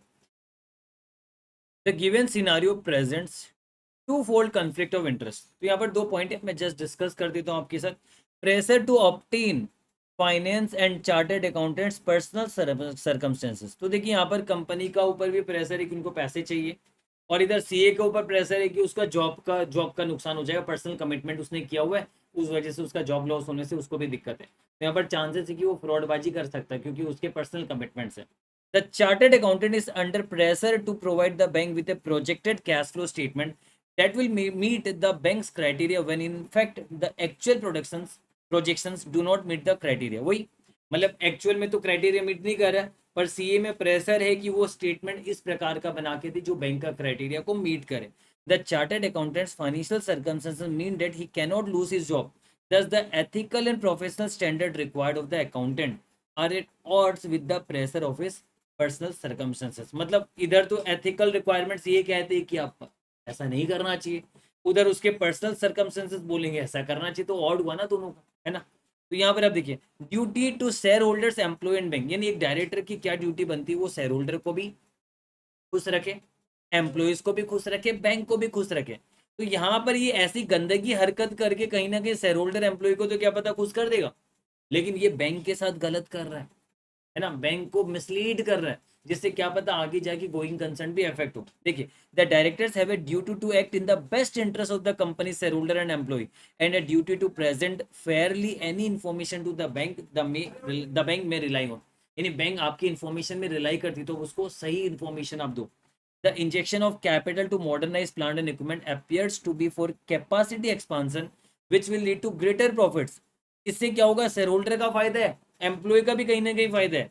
लेकिन अगर ऐसा फाइनेंस ऑब्टेन करेंगे मिसलीडिंग इन्फॉर्मेशन देखे हुए, तो ये कहीं ना कहीं गोइंग कंसर्न को अफेक्ट करेगा। तो वही ज्ञानबाजी लिखा हुआ है, आप जितना सबको याद रहेगा आप लिख के आना है आपको। अब आगे हम बात करेंगे ethical principles guiding the chartered accountants response, ये कि क्या एथिकल प्रिंसिपल्स होगी, है ना, और क्या इसको अप्रोप्रिएट एक्शन लेना चाहिए, वही लिखा हुआ है, लंबा चौड़ा लिखा हुआ है, हम जितना जरूरी है पढ़ लेंगे। यहाँ पर देखिए the chartered accountants financial circumstances couple with the pressure of from the directors could end up in him knowingly disclose incorrect information to the bank. मतलब वही जो सीए का फाइनेंशियल सर्कमस्टेंसेस है, वो इसको प्रेशर दे रहा है कि वो जानते हुए भी डिस्क्लोज करेगा इन्फॉर्मेशन, गलत इन्फॉर्मेशन बैंक को डिस्क्लोज करेगा, और जो कि कॉम्प्रोमाइज कर रहा है क्या, इसका इंटीग्रिटी पे सवाल उठा रहा है, ऑब्जेक्टिविटी पे सवाल उठा रहा है, प्रोफेशनल कॉम्पिटेंस में सवाल उठा रहा है, बात खत्म, है ना। अब ये आप नहीं पढ़ने से, आप खुद पढ़ लो, मैं नहीं पढ़ने से भी चलेगा, यहाँ पर भी वही लिखा हुआ है, इंटीग्रिटी कॉम्प्रोमाइज हो रही है क्योंकि ये स्ट्रेट फॉरवर्ड नहीं है, होनेस्ट मैनर में नहीं कर रहा है, इनकरेक्ट इन्फॉर्मेशन डिस्क्लोज कर रहा है, वही सारी बात यहाँ पर लिखी हुई है ना। अप्रोप्रिएट एक्शन इसे क्या लेना चाहिए, as a professional he is responsible for presenting the truth and not to indulge in creative accounting owing to pressure। Thus the chartered accountant should put the interest of the company and professional ethics first। यानी पहले इसको company के हित में सोचना चाहिए, ना कि डायरेक्टर के। कंपनी तो बर्बाद हो जाएगी ना, कंपनी के हित में सोचो और प्रोफेशनल एथिक्स के हित में सोचो, बाद में दूसरे के हित में आप सोचना। और आपको जो भी इंफॉर्मेशन आप दो वो हॉनेस्ट इंफॉर्मेशन होनी चाहिए, हॉनेस्टली रिफ्लेक्ट करना चाहिए। तो वही सारा ज्ञानबाजी यहाँ पर वापस से लिखा हुआ है। The accountant should not allow any undue influence from the directors to override his professional judgment और इंटीग्रिटी। सोचो ना कितना कुछ लिखा हुआ है यहाँ पर। नोइंगली अगर आप प्रोवाइड करोगे इनकरेक्ट इन्फॉर्मेशन तो वो प्रोफेशनल मिसकंडक्ट माना जाएगा, एंड उस हिसाब से आपको वही, अगर आप इन सबको कॉन्ट्रावीन करोगे तो आपको फिर गिल्टी ऑफ प्रोफेशनल मिसकंडक्ट माना जाएगा। वो इतना लंबा चौड़ा लिखा हुआ, सोचो ना, मैं पढ़ पढ़ के थक जाऊंगा। क्या पढ़ाऊं मैं आपको, अगर मैं सोचूं भी मैं आपको पढ़ाऊं, आप भी पागल हो जाओगे, मैं भी पागल हो जाऊंगा। इसलिए मैं कहता हूं आप जस्ट इसको खुद ही रीड करना, जस्ट गो थ्रू करके रीड करना, और अदरवाइज जरूरत भी नहीं, जितना मैंने आपको समझाया उतना भी अब लिख के आ जाओगे, डेट्स इट। बस आपको आइडिया रहना चाहिए, क्वेश्चन से आपको मतलब रूबरू करा दिया मैंने, है ना, क्वेश्चन से मिलवा दिया कि क्वेश्चन किस प्रकार का है, आप गो थ्रू करके लिख पाओगे आराम से। तो इतना ज्यादा बहुत कुछ है पढ़ने के लिए भी, है ना। में कोई गारंटी नहीं आएगा, नहीं आएगा, आएगा तो क्या पता है कि एमसीक्यू का क्वेश्चन आएगा 2 मार्क का। तो उतना डीप जाना नहीं है आपको, बस ऊपर ऊपर से नॉलेज रहना चाहिए, ज्ञान रहना चाहिए। आप ये कोई थ्योरी सब्जेक्ट नहीं कि आप इतना लंबा चौड़ा पढ़ोगे, आपको एक आइडिया लग चुका है। देखो हर जगह में इन्होंने वही डाला, integrity, professional competence, due care, professional behaviour, objectivity में जैसे अनबायस, बायस नहीं होना चाहिए, है ना, अनड्यू इन्फ्लुएंस नहीं होना चाहिए, वही सारा ज्ञानबाजी लिखा हुआ है। बाकी इंडेक्स का नॉलेज जो है वो आपको पता है। तो ये सब चीज़ों को कॉम्बिनेशन से आप आराम से लिख पाओगे। इतना लंबा चौड़ा तो इन्होंने लिखा है, पर रियल में एग्जाम में थोड़ा ना लिख पाओगे।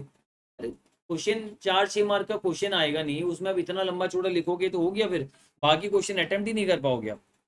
तो इसलिए आप ये मत सोचो कि आप कभी अभी अगर मान लो आप नए नए पढ़ रहे हो तो आपको लगे नहीं मैं तो सब पढ़ूंगा एकदम तरीके से। पॉसिबल ही नहीं, 3 घंटे का पेपर होता है, 3 घंटे में आपको और भी बहुत सारे क्वेश्चन करने प्रैक्टिकल, उतना समय नहीं मिलेगा आपको, है ना।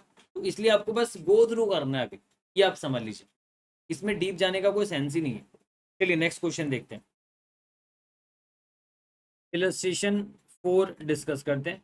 Sunshine Limited, a listed company in the cosmetic industry, has debt covenants attached to some of its borrowings, which are included in the financial liabilities in the balance sheet। मतलब क्या हुआ है, कंपनी ने कुछ बोरोइंग कर रखा हुआ है, कुछ लोन वगैरह लिया हुआ है बैंक से, और उससे रिलेटेड कुछ कुछ कंडीशंस है, कोवेनेंट्स यानी कंडीशन से कुछ कुछ शर्तें हैं। अगर वो कंडीशंस मान लीजिए कभी भी ब्रेक हुई तो ऐसा सिचुएशन में लोन वापस से रीपेमेंट करना पड़ेगा वापस से कंपनी को। This covenants mandate the company to repay the debt in full if Sunshine Limited fails to maintain a liquidity ratio and operating margin above the specified limit। यानी आपका अगर आपने लिक्विडिटी रेशियो मेंटेन नहीं किया और या फिर आपका एक लिमिट के ऊपर अगर आपका ऑपरेटिंग मार्जिन नहीं रहा, मतलब तो ऐसे सिचुएशन में आपको रीपेमेंट करना पड़ सकता है, कोई मेंटेन करना पड़ेगा। यानी कुछ शर्तें हैं।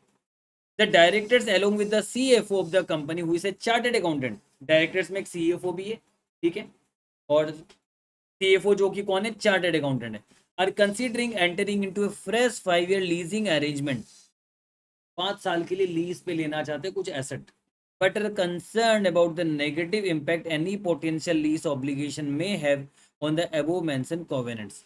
क्योंकि अगर आप लीज पे लोगे तो लीज लाइबिलिटी भी आएगी, आरओयू एसेट दिखाओगे, इधर लीज लाइबिलिटी दिखाओगे। लीज लाइबिलिटी दिखाने से क्या पता आपका जो लिक्विडिटी रेशियो है या फिर ऑपरेटिंग मार्जिन है वो वहां पर अफेक्ट हो सकता है, वो कहना चाहता है। लिक्विडिटी रेशियो का मतलब क्या होता है, जैसे करंट रेशियो, क्विक रेशियो, जहाँ पर ये दिखाया जाता है कि आपकी जो भी डेट है ना, शॉर्ट टर्म डेट वगैरह जो भी, तो उसको मीट करने के लिए आपके पास सफिशिएंट कैश एसेट है या नहीं। तो लिक्विडिटी रेशियो, ऑपरेटिंग मार्जिन, ये आप अगर मतलब क्वेश्चन ने साफ ही कह दिया हमें यहाँ पर कि अगर मान लीजिए आप ये लीज पे एंटर करोगे तो इसका नेगेटिव इम्पैक्ट पड़ेगा हमारे अबोव मेंशन कोवेनेंट्स में, मतलब लिक्विडिटी रेशियो, ऑपरेटिंग मार्जिन वगैरह में इसका नेगेटिव इम्पैक्ट पड़ेगा। Accordingly, the directors and CFO proposed that the lease agreement be drafted in such a way that it is a series of 6 10th-month leases। मतलब total 60 months होगा, 5 years, यानी 60 months के लिए इनको लीज पे चाहिए। इन्होंने क्या पॉलिसी खेला पता है, ये बोल रहे हम एक काम करते हैं, 10 मंथ्स की 6 लीज बना देते हैं अलग अलग, और वो 10 महीने में हम फिर ये दिखा देंगे 12 मंथ से कम का एक शॉर्ट टर्म लीज एग्जाम्पशन हम पढ़ते हैं इंडेक्स 116 में, तो वो शॉर्ट टर्म लीज एग्जाम्पशन के अंदर डाल देंगे उसको 10 मंथ्स बोल के। फ्रॉडबाजी कर रहे, सिंपल सी बात है, सीधा सीधी फ्रॉड कर रहे हैं, है ना, ऐसे थोड़े ना होगा। इवन हमने वहां पर ये भी पढ़ा था कि कल को बाद में रिवाइज, मान लीजिए फॉर एग्जाम्पल आपने शुरुआत में 10 मंथ्स का ही लीज लिया और कल को बाद में आप रिवाइज करके उसको बढ़ाओगे तो हमें इंडेक्स 116 लगाना पड़ता है, तो आगे जाके तो फिर वो इंडेक्स 116 लगी गई, तो साफ फ्रॉडबाजी कर रही है। आगे, rather than single 5 year lease in order to utilise the short term lease exemption, बोल ही दिया देखिए, शॉर्ट टर्म लीज एग्जाम्पशन को यूटिलाइज करने के लिए। This would then enable accounting for the lease in the legal form. The directors believe that this treatment will meet the requirements of the debt covenant, though such treatment may be contrary to the accounting standards। इन्हें पता है कि ये director को कि ये contrary करेगा accounting standard से, बट ये डेट कॉवेनेंट को मीट करने के लिए ऐसा गंद फैलाना चाहते हैं। Discuss the ethical and accounting implication of the above issue from the perspective of CFO. यहाँ पर आप देखिए सिंपल सी बात है, ऐसा नहीं करना चाहिए, गलत है। इंडेक्स 116 के हिसाब से आपको लीज लाइबिलिटी, आप ये ज्ञान लिख सकते हो, लीज लाइबिलिटी दिखाना चाहिए और उधर कॉरस्पॉन्डिंग आरओयू एसेट दिखाना चाहिए। आप ऐसा शॉर्ट टर्म लीज एग्जाम्पशन इसमें मिलेगा ही नहीं कि 5 years का, आप इस तरीका का करो, और ऐसे भी सब्सटेंस ओवर फॉर्म देखा जाता है, तो ये ऐसे भी गलत कर रहे हैं यहाँ पर। तो यहाँ पर मैं आपको बता दूं, पहला पैराग्राफ कुछ काम का नहीं है यहाँ पर, बस ये लाइन अंडरलाइन करना चाहो तो कर सकते हो। The directors of Sunshine Limited are ethically responsible to produce financial statements that comply with Ind AS and are transparent and free from material error। और लेंडर्स को ऑफन अटैच करता है कोवेनेंट्स, ताकि वो सेफ साइड में रहने के लिए हमेशा बैंक वगैरह कोवेनेंट्स लगाते हैं ताकि उनका पैसा सेफ रहे। आगे कोई काम का नहीं है, बाकी यहाँ से मैं पढ़ा रहा हूँ, जो जो इंपॉर्टेंट है वो मैं आपको हाईलाइट करा दे रहा हूँ, वो आप ध्यान में रखिएगा। The proposed action by Sunshine Limited appears to be a deliberate attempt to circumvent the terms of the covenants। यानी वो डेलिबरेटली ऐसा करे, जानबूझ के कर रहे। The legal form would require treatment as a series of short-term lease, which would be recorded in the profit or loss without any right of use asset and lease liability being recognized as required by Ind AS 116 lease। तो ये तो एक प्रकार से गलती कर रहे हैं ना, और ये आपका एक प्रकार का क्या पता ऑफ बैलेंस शीट फाइनेंस है। मतलब हम फाइनेंस तो ले रहे, बट हम बैलेंस शीट में दिखा नहीं रहे, क्योंकि फाइनेंस तो एक प्रकार से आप लीज पे ले रहे हो एसेट 5 साल के लिए, फाइनेंस ही है। एक साइड में आरओयू एसेट आना चाहिए, एक साइड में लीज लायबिलिटी लोन आना चाहिए, वही। बट आप इसे ऑफ बैलेंस शीट फाइनेंस करो, उसको उसका इंपैक्ट डाल ही नहीं रहे हो बैलेंस शीट के अंदर, और ये true assets and obligation report नहीं करेगा।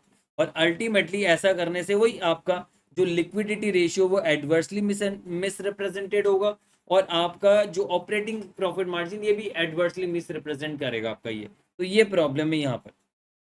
आगे, Sunshine Limited is aware that the proposed statement may be contrary to Ind AS.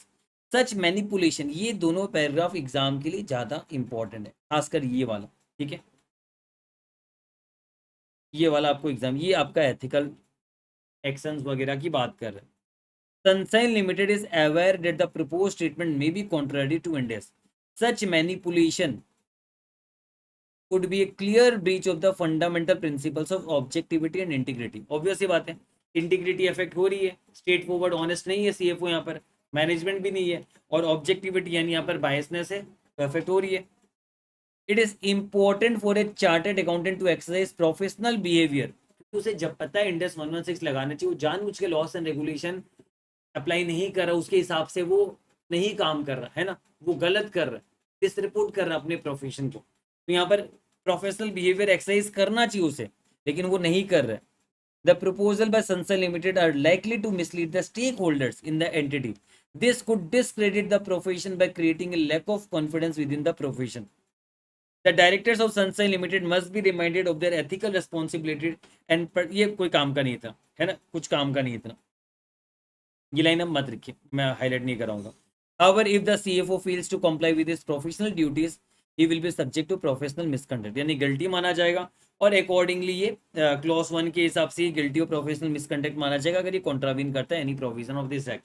तो वही हमें लिखना है कि ऐसा नहीं करेगा तो ये गलती माना जाएगा। आप चाहो तो और ऐड कर सकते हो, इंटीग्रिटी वगैरह सब जो हमने पढ़ाई है वो सब ऐड कर सकते हो, कि इसको आगे जाके हायर ऑथोरिटी, दो चार्ज विद गवर्नेंस जो है, या फिर मान लीजिए आपका एक्सटर्नल इंडिपेंडेंट डायरेक्टर हो गए, नॉन एग्जीक्यूटिव डायरेक्टर हो गए, उनके साथ डिस्कस करो, जो भी XYZ एंड करके आपको, यानी इसको अपना जो भी ये मतलब professional behaviour, professional competence and due care हो गया, इंटीग्रिटी, ऑब्जेक्टिविटी, इन सबको ध्यान में रखते हुए इसको काम करना चाहिए CFO। तो वही चीज़ यहाँ पर लिखा हुआ है, बाकी थ्योरी थ्योरी थ्योरी थोड़ी पढ़ा के क्या बोलूँ मतलब मैं, चलो उपाय नहीं। तो मेन मेन चीज़ मैंने हाईलाइट आपको ऑलरेडी करा दी यहाँ पर। वो यहाँ पर इन्होंने यहाँ पर भी ये लिखा है कि इंडेक्स कंप्लाई, इंडेक्स के हिसाब से कंप्लाई होना चाहिए, मैनिपुलेशन वगैरह मत करो। यहाँ से आप थोड़ा सा लिख दीजिएगा, बाकी आप बना के लिखोगे, मुझे पता है एग्जाम में आपको समझ में आया हुआ रहेगा तो बना के लिख पाओगे, समझ में नहीं आया हुआ रहेगा तो बना के कैसे लिखोगे। चलिए, तो हम नेक्स्ट क्वेश्चन पे आ सकते हैं। चलिए, illustration 5। Agastya limited is a listed company engaged in the manufacturing of automotive spare parts. The company is preparing the financial statement for the year ended 31st March 2003. The directors of Augustia Limited are entitled to an incentive based on the operating profit margin। ध्यान रहे, इनको जितना इनका profit होगा उसके base में इनको incentive मिलेगा। You have been appointed as a consultant to advise on the preparation of the financial statement. Issue किया, ये आपको बता दिया आगे। ये बस एक चीज ध्यान रखना कि डायरेक्टर को इंसेंटिव मिलेगा प्रॉफिट जितना ज्यादा होगा कंपनी का। इशू किया 1 अप्रैल 2002 को अगस्त्या लिमिटेड का डिफाइंड बेनिफिट पेंशन स्कीम है, जो कि अमेंड कर दिया गया है to increase the pension from 12% to 18.5%। यानी जो पेंशन वगैरह देते हैं ना, पेंशन 12% देने की बात थी, लेकिन मॉडिफाई कर दिया, अमेंडमेंट कर दिया, मॉडिफिकेशन कर दिया, और अब बोल रहे कि 18.5% सैलरी दिया जाएगा। तो आपको याद होगा ये पास्ट सर्विस कॉस्ट का कंसेप्ट होता है, और पास्ट सर्विस कॉस्ट जो भी हमारा होगा वो हमारा कहा जाता है प्रॉफिट एंड लॉस में जाता है। आपको याद दिला दो, current service cost, interest cost, past service cost, ये सभी रिकॉग्नाइज होते हैं स्टेटमेंट ऑफ पी&एल में। अदर कॉम्प्रिहेंसिव इनकम में क्या रिकॉग्नाइज होता है, जो भी रीमेजरमेंट गेन या लॉस होता है, दैट इज एक्चुअरियल गेन या लॉस होता है ना, वो जाता है हमारे। जैसे हम एंड में देखते हैं fair value of plan assets कितना है और हमने कितना रिकॉग्नाइज किया हुआ, डिफरेंस जो रहता है, फेयर वैल्यू ऑफ ऑब्लिगेशन कितना है, हमने कितना रिकॉग्नाइज किया हुआ, जो डिफरेंस जो होता है वो आपका रीमेजरमेंट गेन या लॉस होता है, जो अदर कॉम्प्रिहेंसिव इनकम में जाता है। ये मैंने नॉलेज के लिए आपको बताया, इंडेस 19 का नॉलेज। आगे देखते हैं। This amendment was made due to the salary cuts made on account of the pandemic. में उनका बहुत सैलरी काटा गया था, जिस वजह से इनको कहा गया कि चलो ठीक है, हम आपको इस तरफ से बेनिफिट दे रहे, कंपेंसेट करते हुए आपको 12% की जगह 18.5% ऑफ फाइनल सैलरी हम आपको पेंशन देंगे जब आप रिटायर हो जाओगे तब। The chartered accountant has shown such increase in the pension entitlement amounting to rupees 85 crore under the head employee benefits forming part of the operating profit। यानी वो एम्प्लॉय बेनिफिट के अंदर दिखाएगा, एकदम सही।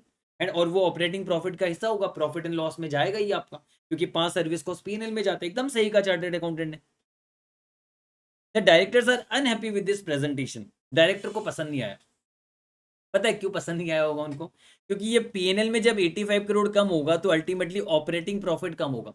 ऑपरेटिंग प्रॉफिट कम होगा तो इनको इंसेंटिव कम मिलेगा। तो ये अपनी रोटी सेक रहे है ना, इनका सेल्फ इंटरेस्ट है, इसलिए इनको ये बात रास नहीं आ रही। ये चाह रहे कि क्यों दिखाया जा रहा है 85 करोड़ पी&एल में, अगर नहीं दिखाएगा तो ज्यादा प्रॉफिट होगा, प्रॉफिट एस्केलेट होगा, ज्यादा दिखाया जाएगा तो इनको ज्यादा इंसेंटिव मिलेगा। तो ये अपना फायदा देखने के चक्कर में ऐसी बात बोले कि ये सेटिस्फाई नहीं है, हैप्पी नहीं। कहां से हैप्पी होंगे ये? They believe that the pension scheme is not integral to the operation of the company since it is paid post retirement of the employees। कह रहे कि बाद में, रिटायरमेंट के बाद पैसा दिया जाएगा, तो ये आपका इंटीग्रल पार्ट नहीं ऑपरेशन का। अरे ऐसे कैसे इंटीग्रल, सर्विस तो भी दे रहे हो, है ना। ऐसे भी हम एक्रूअल बेसिस ऑफ अकाउंटिंग करते हैं, तो इनकी बात गलत है। एंड ये इंसिस्ट कर रहे कि such presentation would be misleading in computing the operating profit और लॉस। मतलब आप मिसलीडिंग बोल रहे, बेकार की बात कर रहे। अकॉर्डिंगली द डायरेक्टर्स प्रपोज है चेंज इन अकाउंटिंग पॉलिसी। अब तो देखो हद ही कर दी इन्होंने। ये बोलते हैं कि अकाउंटिंग पॉलिसी को चेंज कर देंगे, और जो भी गेन या लॉस होगा पेंशन स्कीम का, वो बोल रहे ओसीआई में दिखाएंगे, है ना।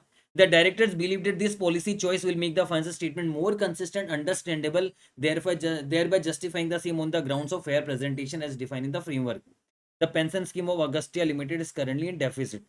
Discuss the ethical and accounting implication of the above issue referring to the relevant index। relevant index यहाँ पर क्या है, एक तो इंडेक्स 19 है और दूसरा इंडेक्स 8 भी है। अब बोलोगे सर इंडेक्स 8 कैसे? Change in accounting policy index 8 में पढ़ते हैं। चेंज इन अकाउंटिंग पॉलिसी कब होता है? जब हमें लगता है कि फाइनेंशियल स्टेटमेंट को ज्यादा फेयर प्रेजेंटेशन दिया जाएगा, है ना।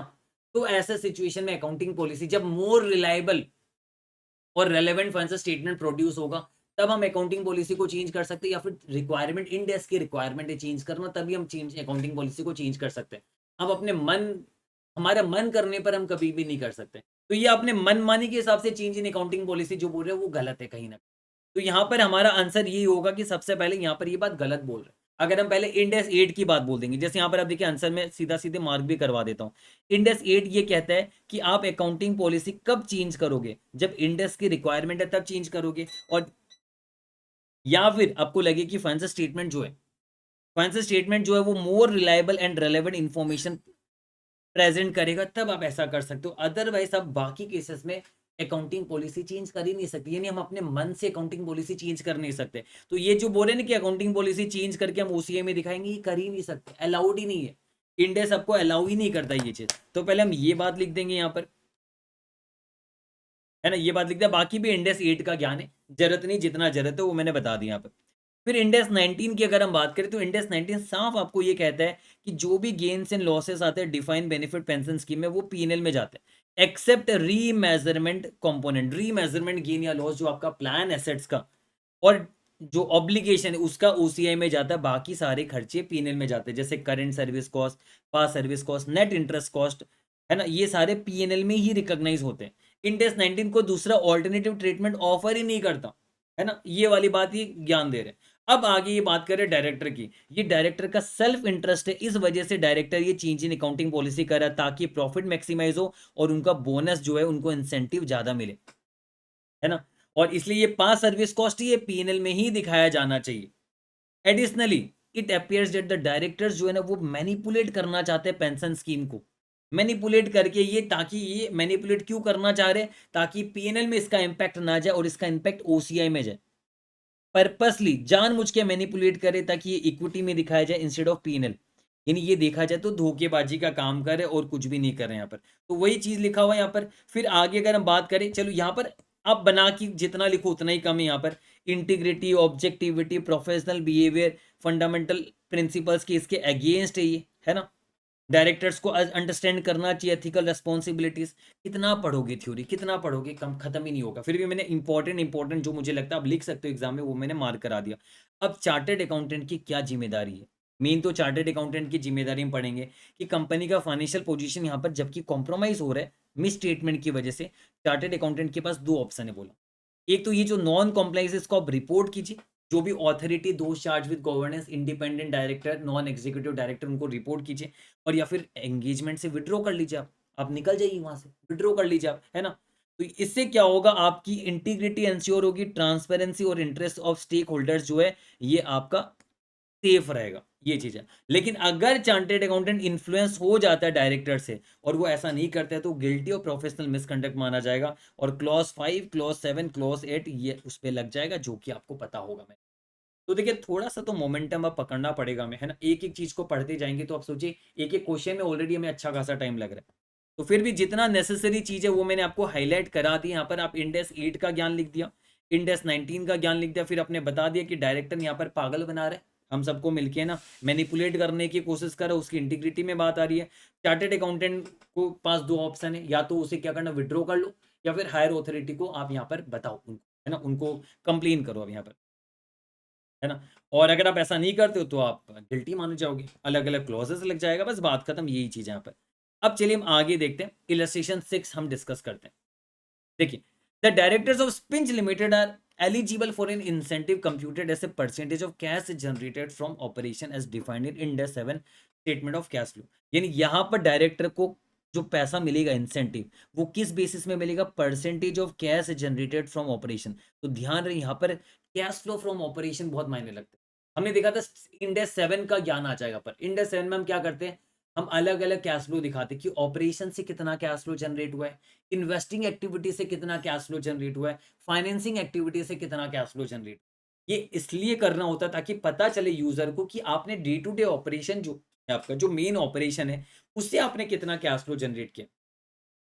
जो आप एक्स्ट्रा इन्वेस्टमेंट वगैरह कर रहे हो शेयर वगैरह में, ये सब में आपने एक्स्ट्रा इन्वेस्टमेंट किया, कोई मशीनरी वगैरह आपने बेच दिया है, उसमें आपने कितना कैश फ्लो जनरेट किया, और उधारी वगैरह लेके फाइनेंस करा के कितना कैश फ्लो जनरेट, ये पता होना चाहिए यूजर्स को, है ना। और इसका क्लासिफिकेशन प्रॉपर होना बहुत जरूरी है, क्योंकि कैश फ्लो, और यहाँ पर भी देखिए इनको जो पैसा मिलेगा इंसेंटिव, वो कैश जनरेटेड फ्रॉम ऑपरेशन से मिलेगा, क्योंकि यही कोर पार्ट है।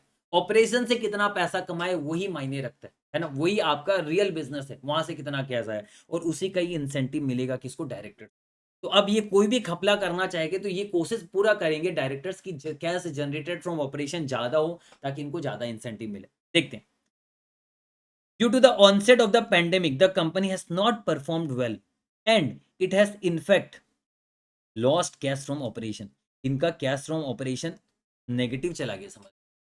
इन order to meet the cash requirement, directors ने प्लान किया कि वो अंडर यूटिलाइज इक्विपमेंट, जो मशीनरी वगैरह इन्वेस्टमेंट्स वगैरह है, इनको ये बेच देंगे ताकि कैश आए इनके पास। The directors opine that since the cash generated from sale of such equipment and investment would be used for operation, the inflow on such sale would be presented in the cash flow from generation, under cash from generation। देखो कर दिया ना, फालतू की बात कर दिया। ये कह रहे कि देखो इक्विपमेंट और इन्वेस्टमेंट को बेच के जो पैसा मिला बोलेंगे कैश फ्रॉम जनरेशन है, मतलब ऑपरेशन है, कैश जनरेटेड फ्रॉम ऑपरेशन बोल रहे कैसे, ये तो आपका cash generated from investing activity हुआ। आप अपने इन्वेस्टमेंट्स को बेच रहे हो तो cash generated from investing activities में आएगा, ये कैश जनरेटेड फ्रॉम ऑपरेशंस में बिल्कुल भी नहीं आएगा। ये गलत बात बोल रहे हैं यहाँ पर। फिर The inflow on such sale would be presented in the statement of cash flow under cash from operation. The directors are concerned about meeting the targets in order to ensure security of their job. अपने job को बचाने के लिए ऐसा कर रहे हैं, इनको लग रहा है कि अगर नेगेटिव कैश ऑपरेशन का कैश नेगेटिव दिखा देंगे तो इनका जॉब खतरे में चला जाएगा, इनको इंसेंटिव भी नहीं मिलेगा. The influence sale of such equipment and investment have the potential to make the cash from operation figure positive. बोला कि अगर ये इक्विपमेंट और इन्वेस्टमेंट का कैश जो हम कैश फ्लो फ्रॉम ऑपरेशन में दिखा देंगे तब हमारा कैश फ्लो पॉजिटिव हो जाएगा. तो ये गलत काम कर रहे. Discuss the ethical responsibility of the spinach limited chartered accountant जो कि एम्प्लॉई है to ensure that the manipulation of the statement of cash flow as suggested by the directors does not occur. तो चार्टेड अकाउंटेंट की क्या ethical responsibility, इसके बारे में वही बात किया गया. तो यहाँ पर चार्टेड अकाउंटेंट की ये एथिकल रिस्पॉन्सिबिलिटी कि इंडेक्स 7 का कंप्लायंस होना चाहिए यहाँ पर, है ना. वो मैनेजमेंट को समझाएगा, मैनेजमेंट को बोलेगा कि देखो आप ये चीज़ गलत करो, ये अनएथिकल है, आप ये गलत कर रहे हो, यहाँ पर इंडेक्स 7 का कंप्लायंस नहीं हो रहा है, यहाँ पर आपका देखा जाए तो इंटीग्रिटी इफेक्ट हो रहा है, यहाँ पर आप गलत प्रेजेंट कर रहे हो, यहाँ पर उसके रिगार्डिंग में वो बोलेगा उसको. और अगर वो लोग नहीं सुने तो हायर अथॉरिटी को बोलेगा, नहीं तो अदरवाइज विड्रॉ कर लेगा एंगेजमेंट से. वही बात है यहाँ पर, है ना. और अगर वो नहीं करेगा तो उस पर क्लोजेस लगेंगे, गिल्टी ऑफ प्रोफेशनल मिसकंडक्ट माना जाएगा. तो वही सारा ज्ञान है. बाकी जो जो नेसेसरी चीजें चलिए वो मैं अंडरलाइन करवा देता हूँ आपको. In order to meet targets, it is quite possible that management may want to present a company's result in a favorable manner. वही टारगेट को मीट करने के चक्कर में मैनेजमेंट गलत काम कर रही है, रिजल्ट्स को फेवरेबल मैनर में दिखाने की कोशिश कर रही है. Such an objective could be achieve by employing creative accounting techniques, जैसे कि विंडो ड्रेसिंग करना और इनएक्यूरेट क्लासिफिकेशन करके वो ऐसा अचीव करने की कोशिश कर रहे हैं, जो कहीं ना कहीं गलत है ना. अचीव, क्योंकि ये cash flow from operating activities दिखाना चाहिए, पर ये गलत क्लासिफिकेशन कर मतलब cash flow from investing activities दिखाना चाहिए, पर ये गलत क्लासिफिकेशन करके क्या दिखा रहे हैं, cash flow from operating activities.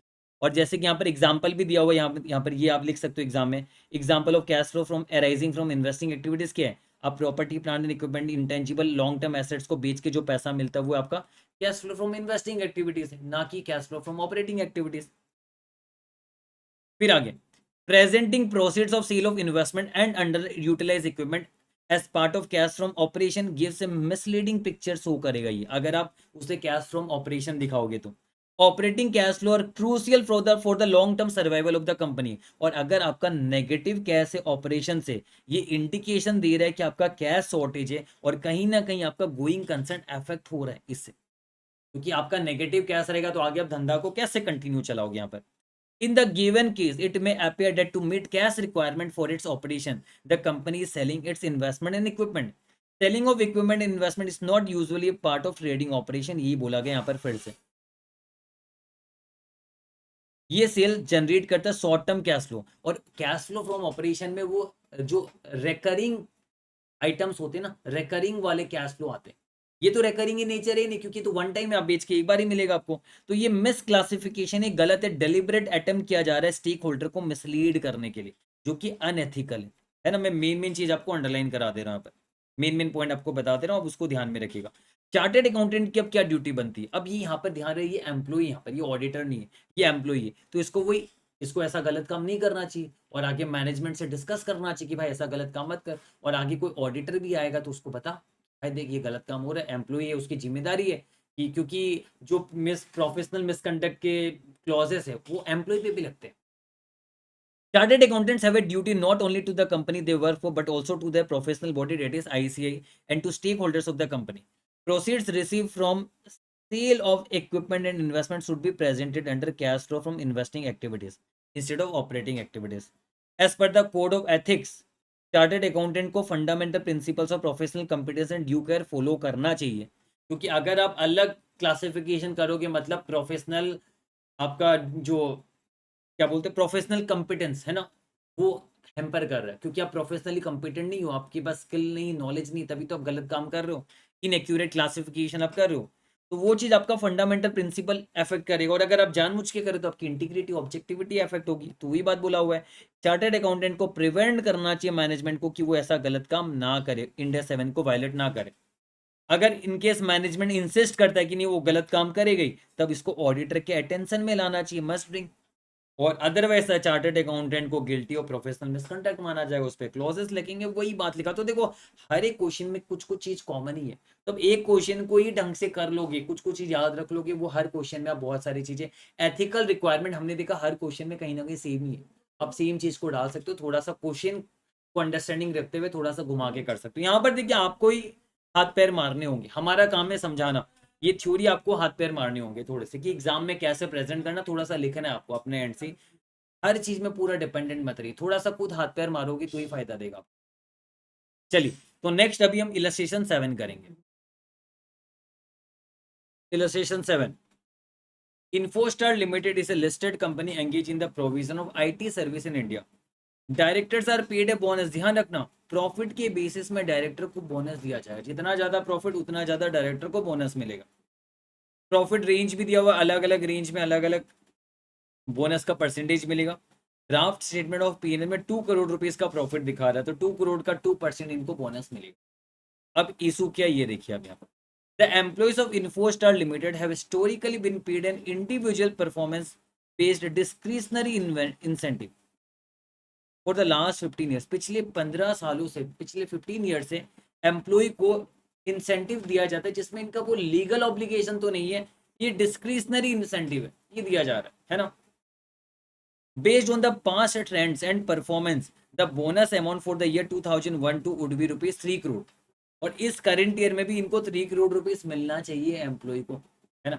अब देखिए क्या यहाँ पर लीगल ऑब्लिगेशन है नहीं, क्योंकि डिस्क्रिशनरी इंसेंटिव देते आ रहे हैं पिछले 15 सालों से, बट आपने पहले इंडस 37 वगैरह भी पढ़ा हुआ है, लीगल ऑब्लिगेशन नहीं है, तो क्या हुआ यहाँ पर कहीं ना कहीं कंस्ट्रक्टिव ऑब्लिगेशन अराइज हो रहा है, और उस कंस्ट्रक्टिव ऑब्लिगेशन की चलते हम इसे लाइबिलिटी मानते हैं, आपने इंडस 37 में पढ़ा होगा, क्योंकि पिछले 15 सालों से हम देते आ रहे हैं, तो हमने एक वैलिड एक्सपेक्टेशन क्रिएट किया है एम्प्लॉय की आंखों में, तो ये कहीं ना कहीं हमारा ऑब्लिगेशन, हमें इसे पैसा देना चाहिए एम्प्लॉय को, हमें इस साल भी जो बोनस है वो देना चाहिए।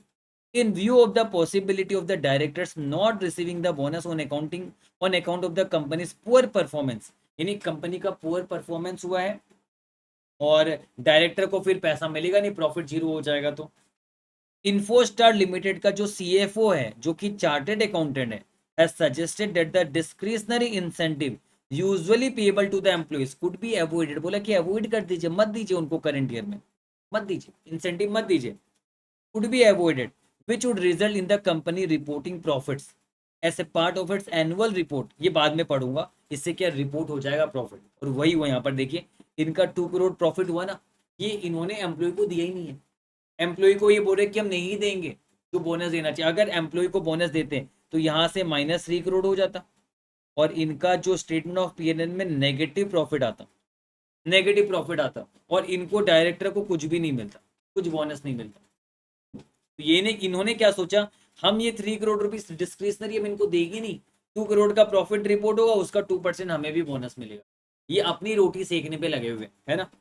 आगे देखिए क्या लिखा हुआ है, as part of its annual report Infostar Limited reports employ satisfaction scores, staff attrition rate, gender equality and employ absenteeism rates as non financial performance measure. ध्यान रहे, जो हमारा फाइनेंशियल स्टेटमेंट रहता है उसमें हम नॉन फाइनेंशियल भी इंफॉर्मेशन डालते हैं, जैसे कि उससे यूजर को मदद मिलती है कि कंपनी कितने बढ़िया तरीके से चल रही है, जैसे कि आपको ये बताना चाहिए कि एम्प्लॉय आपके कितने सेटिस्फाई है, क्योंकि अब एक बड़े बिजनेस को चलने के लिए जरूरी कि वो शेयर होल्डर को खुश रखे, साथ साथ एम्प्लॉय को भी खुश रखे, ये बहुत जरूरी है, और साथ साथ अपने बैंक को भी वो सेटिस्फाई रखे, मतलब तभी धंधा चलता है, मतलब क्योंकि धंधा के लिए पैसा चाहिए, बैंक और शेयर होल्डर, धंधे के लिए मैनेजमेंट टीम भी चाहिए जो कि एम्प्लॉय है, तो उनको खुश रखना भी बहुत जरूरी है। तो इन सब स्कोर से पता चलता है कि यूजर को कि एम्प्लॉय कितने खुश है। तो आप सोचिए अगर एम्प्लॉय के साथ गलत किया जाएगा तो एम्प्लॉय सेटिस्फेक्शन स्कोर कम होगा, स्टाफ एट्रिशन रेट बढ़ेगा, ज्यादा लोग काम छोड़ के भागेंगे, है ना। एम्प्लॉय एब्सेंटिज्म, मतलब एम्प्लॉय एब्सेंटिज्म का मतलब क्या, एम्प्लॉय का काम में मन ही नहीं लग रहा है, वो काम में फाकीबाजी कर रहे, रेगुलरली काम में फाकीबाजी कर रहे नहीं यार, तो ये फाकीबाजी भी बढ़ेगा उनका, है ना, ये सारी चीजें खराब होगी। अब आगे क्या लिखा हुआ, सीएफओ ने आगे क्या बोला, ये सीएफओ चार्टर्ड अकाउंटेंट एक बेकार का चार्टर्ड अकाउंटेंट है, ये ना, ये एक नंबर का जालिम इंसान है। अब देखो ये सीएफओ चार्टर्ड अकाउंटेंट ने पहले बोला था कि हम एम्प्लॉय को नहीं देंगे पैसा, और अभी वापस से बकवास कर रहा है। देखो, the CFO has also told the directors over mail that no stake holder reads the non financial information anyway, बोलता है कि जो भी शेयर होल्डर स्टेक होल्डर है ना यूजर, वो नॉन फाइनेंशियल इन्फॉर्मेशन को पढ़ते ही नहीं है, और इसलिए ये बोल रहा है कि हम इसको रिपोर्ट करेंगे नहीं, हम अपने फाइनेंशियल स्टेटमेंट में रिपोर्ट ही नहीं करेंगे इसको। मतलब देखो, एक तो ये दो गलत काम कर रहे हैं, एक तो एम्प्लॉय को पैसे नहीं दे रहे, और दूसरा जो ये सब नॉन फाइनेंशियल इन्फॉर्मेशन जो प्रेजेंट करना चाहिए वो भी बोलते हम नहीं करेंगे क्योंकि कोई पढ़ता ही नहीं लोग। तो ये सीएफओ एक नंबर का विलेन है, यहाँ पर एक नंबर का जालिम इंसान है। Discuss the ethical and accounting implication of the above issues referring to the relevant Ind AS. तो यहाँ पर एथिकल कंसीडरेशन में हम ये बोलेंगे, पहले ज्ञानबाजी लिखेंगे, फिर बोलेंगे कि इसको सूली पे चढ़ाओ, ये जो चार्टेड अकाउंटेंट है इसको सूली पे चढ़ाओ यहाँ पर, है ना। ये आपका प्रोफेशनल बिहेवियर एकदम घटिया है, इसका इंटीग्रिटी एकदम घटिया है, ऑब्जेक्टिविटी भी एकदम घटिया है, प्रोफेशनल कंपटीशन ड्यू कर भी मैं बोलूंगा घटिया है। क्यों? क्योंकि प्रोफेशनल कंपटीशन ड्यू कर लगाता तो इसको कंस्ट्रक्टिव ऑब्लिगेशन बोल के कोई चीज होती है वो उसको पता रहता, और उसके तहत ये इसको ऑब्लिगेशन मानता, पेमेंट करता। तो ये इनका सब फंडामेंटल कोड ऑफ एथिक्स के फंडामेंटल प्रिंसिपल सारे वायलेट कर रही है ना। एकदम घटिया इंसान है। तो अभी हम यहाँ पर क्या क्या चीज हमें लिखना है वो मैं आपको यहाँ पर बताऊंगा, जो ज्ञानबाजी लिखा हो यहाँ पर। बाकी आप अपना बना के भी लिख सकते हो, थोड़ा बहुत बुक का रहेगा तो ज्यादा बेहतर है। Long term success of any organisation strongly depends on the fair treatment of employ. मैंने कहा ना, शेयर होल्डर एम्प्लॉय इन लोग को खुश रखने से आपका लॉन्ग टर्म सक्सेस आपको मिलेगा, which in turn is based on the ethical behavior of the management as well as how the same is perceived by the stakeholder. In the given case, CFO has suggested not paying the discretionary bonus, which the directors are considering as it will enable the company to record profits or to grow, thereby ensuring a bonus पे। वही बोला, profit होगा और bonus दिया जाएगा directors को। This suggestion is not illegal, भले ये इलीगल नहीं, बड़ी कंपनी के हित में भी नहीं है, बिकॉज ये डिस्क्रिशनरी बोला, कॉन्ट्रेक्चुअल नहीं, पर कंस्ट्रक्टिव ऑब्लिगेशन तो आ रहा है ना, इनका इन्होंने सोल्यूशन में जिक्र नहीं किया। In other words the company is no legal obligation, बोला कोई लीगल ऑब्लिगेशन तो नहीं है, पर मेरे भाई कंस्ट्रक्टिव ऑब्लिगेशन तो है ना। The suggestion by CFO will have the aforesaid impact of reducing expense and improving profit.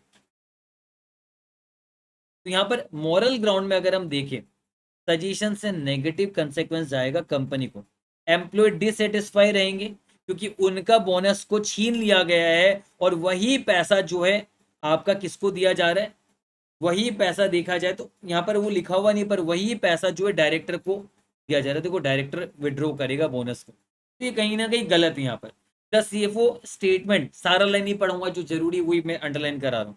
The CFO statement that the above action will not negatively impact the company as the non-financial reporting indicators are not widely read by the user is misleading। जैसे ही बोल रहा है ना कि non financial information कोई पढ़ता ही नहीं है, ये ऐसा कुछ नहीं, मिसलीड करने की कोशिश कर रहा है, मतलब गलत काम कर रहा है और उसको छिपाने की कोशिश कर रहा है।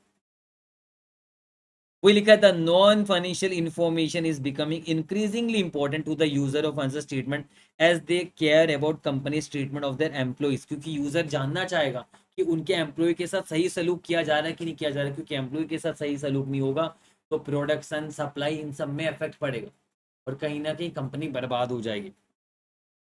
अब चार्टेड अकाउंटेंट ही तो बेकार आदमी, उसकी क्या रिस्पॉन्सिबिलिटी है कि वो ड्यू डिलीजेंस एक्सरसाइज करे और फाइनेंशियल नॉन फाइनेंशियल इंफॉर्मेशन दोनों को कंसिडर करे। और अनएथिकल होगा अगर वो मैनेजमेंट को ये गाइड करे कि ये सब इंफॉर्मेशन नहीं डाला जाएगा, तो गलत है वो, मतलब गलत है ना। वही चीज यहाँ पर लिखा हुआ, आप अपने मन से लिख सकते हो। Further A distinguishing mark of the accountancy profession is it's acceptance of the responsibility, इसकी रेस्पॉन्सिबिलिटी कि वो पब्लिक इंटरेस्ट में काम करे। और चार्टेड अकाउंटेंट की रेस्पॉन्सिबिलिटी वही सिर्फ अपने वकील को खुश नहीं करना होता है, पूरे ऑर्गेनाइजेशन को खुश करना होता है। जैसे मूवीज वगैरह देखते हैं, जो लॉयर वगैरह होता है सिर्फ अपने क्लाइंट को खुश करते, भले उसका क्लाइंट उससे पता है कि वो रेपिस्ट है, उसके बावजूद भी उसको खुश करते, जो कि अनएथिकल है, गलत है। वैसे यहाँ पर कंपनी के जो डायरेक्टर को उनको खुश करने से नहीं होगा, पूरे ऑर्गेनाइजेशन के पॉइंट ऑफ व्यू से सोचना चाहिए। और यहाँ पर कोड ऑफ एथिक्स को आप वायलेट कर रहे हो वही, और ऐसे सिचुएशन में आपको गिल्टी माना जाएगा, वही सारा चीज यहाँ पर आपको लिखना है। तो देखिए वही ज्ञानबाजी आप जितना लिख सकते हो आपको लिखना है। बाकी जैसे कि एग्जाम में मैं बता रहा हूँ, कोई भी क्वेश्चन आए आप ये मेक श्योर करिए, यहाँ पर आप ज्यादा डीप मत जाइए, आप ये मेक श्योर करिए कि पहले इंडेक्स का जो रेलेवेंट ज्ञान है वो मैं लिख दूँ, और उसके बाद एथिकल रिक्वायरमेंट में जहाँ पर भी मौका मिले, integrity, objectivity, professional competition, due care, professional behaviour, confidentiality, ये जो फंडामेंटल प्रिंसिपल है, जहाँ मौका मिले डालिए। और कुछ कुछ पॉइंट जो मैंने यहाँ पर आपको अंडरलाइन करा है, उन सबको ध्यान में रख के आपको सॉल्व करना है यहाँ पर, है ना, आपको सोल्यूशन लिख के आना है। बहुत ज़्यादा हाईफाई लिखने की जरूरत नहीं है। चलिए नेक्स्ट इलस्ट्रेशन 8 में आएंगे। Agastya Limited is a listed company engaged in the manufacturing of automotive spare parts. The company is preparing the financial statement for the year ended 31st March 2003. Financial statement बना रही है, prepare कर रही है. The directors of Agastya Limited are entitled to an incentive based on the operating profit margin of the company. यानी जितना उनका operating profit margin होगा कंपनी का, उस बेसिस में डायरेक्टर्स को इंसेंटिव मिलेगा. You have been appointed as a consultant to advise on the preparation of the financial statement and you notice the following issue. As a consultant आपको appoint किया गया chartered accountant को, और एक issue मिला हमें. क्या मिला? The draft of financial statement include an amount of ₹75 lakh given as loan to director. अच्छा, डायरेक्टर को लोन दिया गया, पर मैं आपको याद दिला दूं section 185 of company act 2013 prohibit करता है कि मैं डायरेक्टर को लोन नहीं दे सकती कोई कंपनी, है ना, ताकि कॉन्फ्लिक्ट ऑफ इंटरेस्ट ना रहे, है ना. तो ये प्रोहिबिट करती है, बट कुछ एक्सेप्शन है, पर अदरवाइज मैक्सिमम केस में प्रोहिबिट ही रहता है. तो पहली बात तो ये इन्होंने जो लोन दिया डायरेक्टर को, ये कहीं ना कहीं गलत है. The loan has no specific repayment terms, मतलब लोन रिपेबल ऑन डिमांड वाली बात है, कोई स्पेसिफिक रीपेमेंट टर्म्स ही नहीं. The same is repayable on demand. The directors have included such loan under the heading cash and cash equivalent. देखो घपला कर दिया, इतना तो पहले ही पता चल रहा है. डायरेक्टर्स ने क्या किया, कैश एंड कैश इक्विवेलेंट में डाल दिया. अरे भाई, कैश एंड कैश इक्विवेलेंट में हम कब डालते हैं? जब मान लीजिए आपका short term illiquid, short term liquid investment हो. लिक्विड इन्वेस्टमेंट मतलब हम जब चाहे उसे रेडिली कन्वर्ट कर सकते हैं इनटू कैश, और वो शॉर्ट टर्म का होता है, यूजुअली 3 मंथ से कम, है ना, और रेडिली हम उसे कैश में कन्वर्ट कर सकते हैं, और वहां पर किसी भी प्रकार का रिस्क नहीं रहता, एकदम इनसिग्निफिकेंट रिस्क रहता है. तो यहाँ पर तो आपका कोई इन्वेस्टमेंट है ही नहीं जो कि रेडिली कन्वर्ट हो जाएगा इनटू कैश में, है ना. ये तो आपने लोन दिया है, तो लोन जो दिया ये तो एक प्रकार का क्या है, कंपनी के लिए फाइनेंशियल एसेट है, डायरेक्टर के लिए फाइनेंशियल लायबिलिटी. ये कहीं ना कहीं कंपनी के लिए फाइनेंशियल एसेट है, लोन टू डायरेक्टर, और इसमें तो फाइनेंशियल इंस्ट्रूमेंट के हिसाब से फाइनेंशियल एसेट कहलाएगा. तो यहाँ पर कैश एंड कैश इक्विवेलेंट किस एंगल से ये दिखा रही है, तो सरासर गलत है, फ्रॉड है, आप जो भी बोलो गलत है ना. सीधा अपने फाइनेंशियल स्टेटमेंट को ट्रू एंड फेयर दिखाई नहीं रहा. They have reasoned, देखो रीजन क्या दिया है, that since such loan which is advanced to one of the directors is repayable on demand, it is readily convertible into cash. ये कोई बात हुई भला? ऐसे तो किसी को भी पैसे दे दो repayable on demand और बोलते ना readily convertible into cash है, ऐसे थोड़े ना होता है ना. गलत है. मान लीजिए आपने कोई गवर्नमेंट सिक्योरिटीज वगैरह में, ये सब जगह में कहीं पर इन्वेस्टमेंट किया, वो भी शॉर्ट टर्म, तब हम फिर भी बोल सकते हैं कि वहां पर सेफ है पैसा, इनसिग्निफिकेंट रिस्क है, रेडिली कन्वर्टिबल इनटू कैश है. डायरेक्टर को लोन दिया, कल को वो पैसे मार देगा तो क्या करेंगे, है ना. तो यहाँ पर तो ये गलत है. Further, the directors opined that such presentation should not be a problem even under the Ind AS framework, as financial statements are essentially prepared in accordance with accounting policy, which is the choice of the company. ये क्या बोल रहे हैं पता है? Management बोल रही है कि ये तो accounting policy choice end S provide करते हैं, और ये तो कंपनी की चॉइस, ऐसे थोड़ी ना होगा. ऐसे तो होगा फिर इंड एस को हटाओ, अकाउंटिंग पॉलिसी वो तो कुछ सिलेक्टेड जगह में जहां पर आपको चॉइस दिया गया, अदरवाइज आप ऐसा कर ही नहीं सकते. आप थोड़े ना यहाँ पर क्लासिफिकेशन ही गलत कर रहे हो. जो फाइनेंशियल एसेट के हेड के अंदर जाना चाहिए उसे कैश एंड कैश इक्विवेलेंट में दिखा रहे हो. इस तरीके से तो आप जो यूजर्स है फाइनेंशियल स्टेटमेंट, उसको ट्रू एंड फेयर प्रेजेंटेशन दे ही नहीं रहे हो फाइनेंशियल स्टेटमेंट का. गलत है ये तो. Agastya limited has made a policy choice to such loan as a cash equivalent, जो कि पूरा गलत है. Discuss the ethical and accounting implication of the above issues referring to the relevant index wherever appropriate. तो हमें पता तो चल गया गलत है, और हमें यही चीज बोलना है कि जो चार्टेड अकाउंटेंट है उसको ध्यान रखना है कि वो एथिकली जाए, ये गलत काम होने से बचे. पर जो जो रेलेवेंट पॉइंट्स है, जो जो चीज आपको एग्जाम में लिख के आना चाहिए, वो मैं मार्क करवा दूंगा. जैसे कि मैंने आपको समझाया था, कैश एंड कैश इक्विवेलेंट का मतलब आपको ये लिख के आना चाहिए. As per India 7 statement of cash flow, cash equivalent क्या होता है? Short term highly liquid investment होता है. लिक्विड इन्वेस्टमेंट भी मत लिखना, हाईली लिक्विड इन्वेस्टमेंट होता है जो कि रेडिली कन्वर्टिबल हो जाएगा. नोन अमाउंट ऑफ कैश, मतलब वहां पर कोई रिस्क नहीं रहता कम ज्यादा, हमें पता रहता कितना पैसा मिलेगा, फिक्स्ड इंटरेस्ट वगैरह मिलता है. Known amount of cash and which are subject to insignificant, कोई रिस्क ही नहीं रहता, बहुत रेयर, बहुत कम इनसिग्निफिकेंट रिस्क रहता है. However, the loan given to directors is not in place to enable Agastya Limited to manage its short-term cash commitment. It has no fixed repayment date, क्योंकि कोई फिक्स रिपेमेंट डेट ही नहीं. कल को मान लीजिए कोई शॉर्ट टर्म कमिटमेंट है company का पेमेंट करना, वो डायरेक्टर को मांगेगा, क्या पता वो मना ही कर दे, पैसे ही ना हो उसके पास, उसने उड़ा दिया. तो ये यहाँ पर आपका जो डायरेक्टर क्या पता डिफॉल्ट कर सकता है, वो भी हमें पता नहीं है. तो ऐसा सिचुएशन में वही कि क्लासिफिकेशन जो हमने कैश इक्विवेलेंट किया वो इनअप्रोप्रिएट. तो आप चाहो तो ये लाइन आप यहाँ तक रीड करके जितना आपके दिमाग में आप लिखोगे, यहाँ पर आपको ज्यादा घुसना नहीं, बस आपको अंडरस्टैंडिंग रखना है. ठीक है, एक दो बार सॉल्यूशन को रीड कर लिया बस हो गया, एग्जाम में अब लिख पाओगे। इसके अलावा जैसे मैंने कहा था कि लोन को आपको फाइनेंशियल एसेट दिखाना होगा इंडस 109 के हिसाब से। फर्दर अब फाइनेंशियल एसेट में हम क्या करते हैं, इनिशियली रिकॉग्नाइज करते हैं फेयर वैल्यू में। तो वही हमें ये देखना है कि 75 लाख जो हमने लोन दिया क्या वो फेयर वैल्यू है भी या नहीं है, क्योंकि फाइनेंशियल इंस्ट्रूमेंट में पढ़ा था इनिशियली फाइनेंशियल एसेट को फेयर वैल्यू में दिखाते और सब्सिक्वेंटली भी फेयर वैल्यू में दिखाते, है ना। ये सारी चीजें अनलेस वो एमोटाइज कॉस्ट मेथड हो तो बात अलग है, अदरवाइज फेयर वैल्यू में हम दिखाते हैं। तो यहाँ पर अगर ऐसा भी हो सकता है कि ये लोन कभी रिपेमेंट ही ना करे डायरेक्टर, अगर कभी लोन रिपेमेंट ही नहीं करेगा डायरेक्टर, तो ऐसा सिचुएशन में आपको उसको खर्चा दिखाना चाहिए और डिस्क्लोज भी करना चाहिए अकॉर्डिंगली। और एक बात आती है इंडेक्स 24 की, आपको ये सब बस कुछ कुछ ही याद रखना है। इंडेक्स 24 में रिलेटेड पार्टी डिस्क्लोजर में हम क्या करते हैं, कोई भी केएमपी को अगर आपने कुछ भी दिया है, केएमपी के साथ ट्रांजेक्शन किया है, तो एज पर इंडेक्स 24 आपको डिस्क्लोजर करना पड़ेगा। अब यहाँ पर तो एक की मैनेजमेंट पर्सनल है डायरेक्टर जो है, तो की मैनेजमेंट पर्सनल को अगर आपने पैसे दिए तो आपको इंडेक्स 24 के हिसाब से रिलेटेड पार्टी डिस्क्लोजर भी करना पड़ेगा। तो ये सब आपके ध्यान में रहेगा। पहले आपने कैश इक्विवेलेंट का मतलब समझा दिया, फिर आपने ये बोला कि डायरेक्टर को जो लोन दिया गया वो कैश इक्विवेलेंट हो ही नहीं सकता, है ना, उसका कारण आपने बता दिया, क्योंकि आप जब भी पैसे चाहिए मैनेजमेंट को, है ना, वो पैसे क्या पता डायरेक्टर देगा ही नहीं। और फिर फाइनेंशियल एसेट दिखाना चाहिए, फेयर वैल्यू में दिखाना चाहिए। और अगर मान लीजिए कभी पैसा मिलेगा नहीं क्योंकि पेबल ऑन डिमांड है, तो अब इसे खर्चा दिखाओ, डिस्क्लोज करो। और एक और बात, रिलेटेड पार्टी डिस्क्लोजर, केएमपी को जो लोन दिया है आपको रिलेटेड पार्टी डिस्क्लोजर भी करना चाहिए इंडेक्स 24 के हिसाब से। फर्दर ये बोला गया कि जो लोन का ट्रीटमेंट है ये दो फंडामेंटल क्वालिटेटिव कैरेक्टरिस्टिक्स को ब्रीच करता है। ये बस आपको याद रखना है, रेलेवेंस, फेथफुल रिप्रेजेंटेशन। रेलेवेंस मतलब क्योंकि ये आपने जो ट्रांजेक्शन हुई है, जो लोन दिया गया है, ये यूजर के लिए बहुत रेलेवेंट है। यूजर को पता चलना चाहिए कि डायरेक्टर को 75 लाख रुपीज दिया गया है। आप कैश एंड कैश इक्विवेलेंट में दिखा के लोन को छिपा नहीं सकते आप। तो ये रेलेवेंट है इंफॉर्मेशन यूजर के लिए, इसलिए इसको डिस्क्लोज करना चाहिए सेपरेटली। और दूसरा, फेथफुल रिप्रेजेंटेशन नहीं हो रहा है यहाँ पर, करना चाहिए। कैसे आप कैश एंड कैश इक्विवेलेंट दिखा के फेथफुल रिप्रेजेंटेशन कहाँ करो, यूजर की आंखों में धूल झोंक रहे हो। तो फेथफुल रिप्रेजेंटेशन भी होना चाहिए, मतलब इन्फॉर्मेशन कंप्लीट होना चाहिए, न्यूट्रल होना चाहिए, फ्री फ्रॉम एरर होना चाहिए। और ये कैश इक्विवेलेंट नहीं है तो आप इसको दिखा के जो प्रेजेंटेशन आप दे रहे हो, रिप्रेजेंटेशन दे रहे हो, फेथफुल नहीं है। तो ये बस दो पॉइंट आप याद रखिएगा, बस इतना काफी है। इसके अलावा आपका जो कंसेप्चुअल फ्रेमवर्क का जो की क्वालिटेटिव है, की एनहांसिंग, ये तो आपका फंडामेंटल क्वालिटेटिव कैरेक्टरिस्टिक्स हो गया, 2 पॉइंट। ये है की एनहांसिंग क्वालिटेटिव कैरेक्टरिस्टिक्स, इसमें भी 3 पॉइंट है, अंडरस्टैंडेबिलिटी, वेरीफाइबिलिटी, कंपेरेबिलिटी। जबकि यहां पर आपने कैश इक्विवेलेंट दिखाया है, मतलब आपने मास्क लगा दिया ट्रू नेचर, मास्क लगा दिया ट्रू नेचर को, छिपा रहे हो यहाँ पर। और इससे क्या हो रहा है, अंडरस्टैंडेबिलिटी कम हो रहा है फाइनेंशियल स्टेटमेंट का।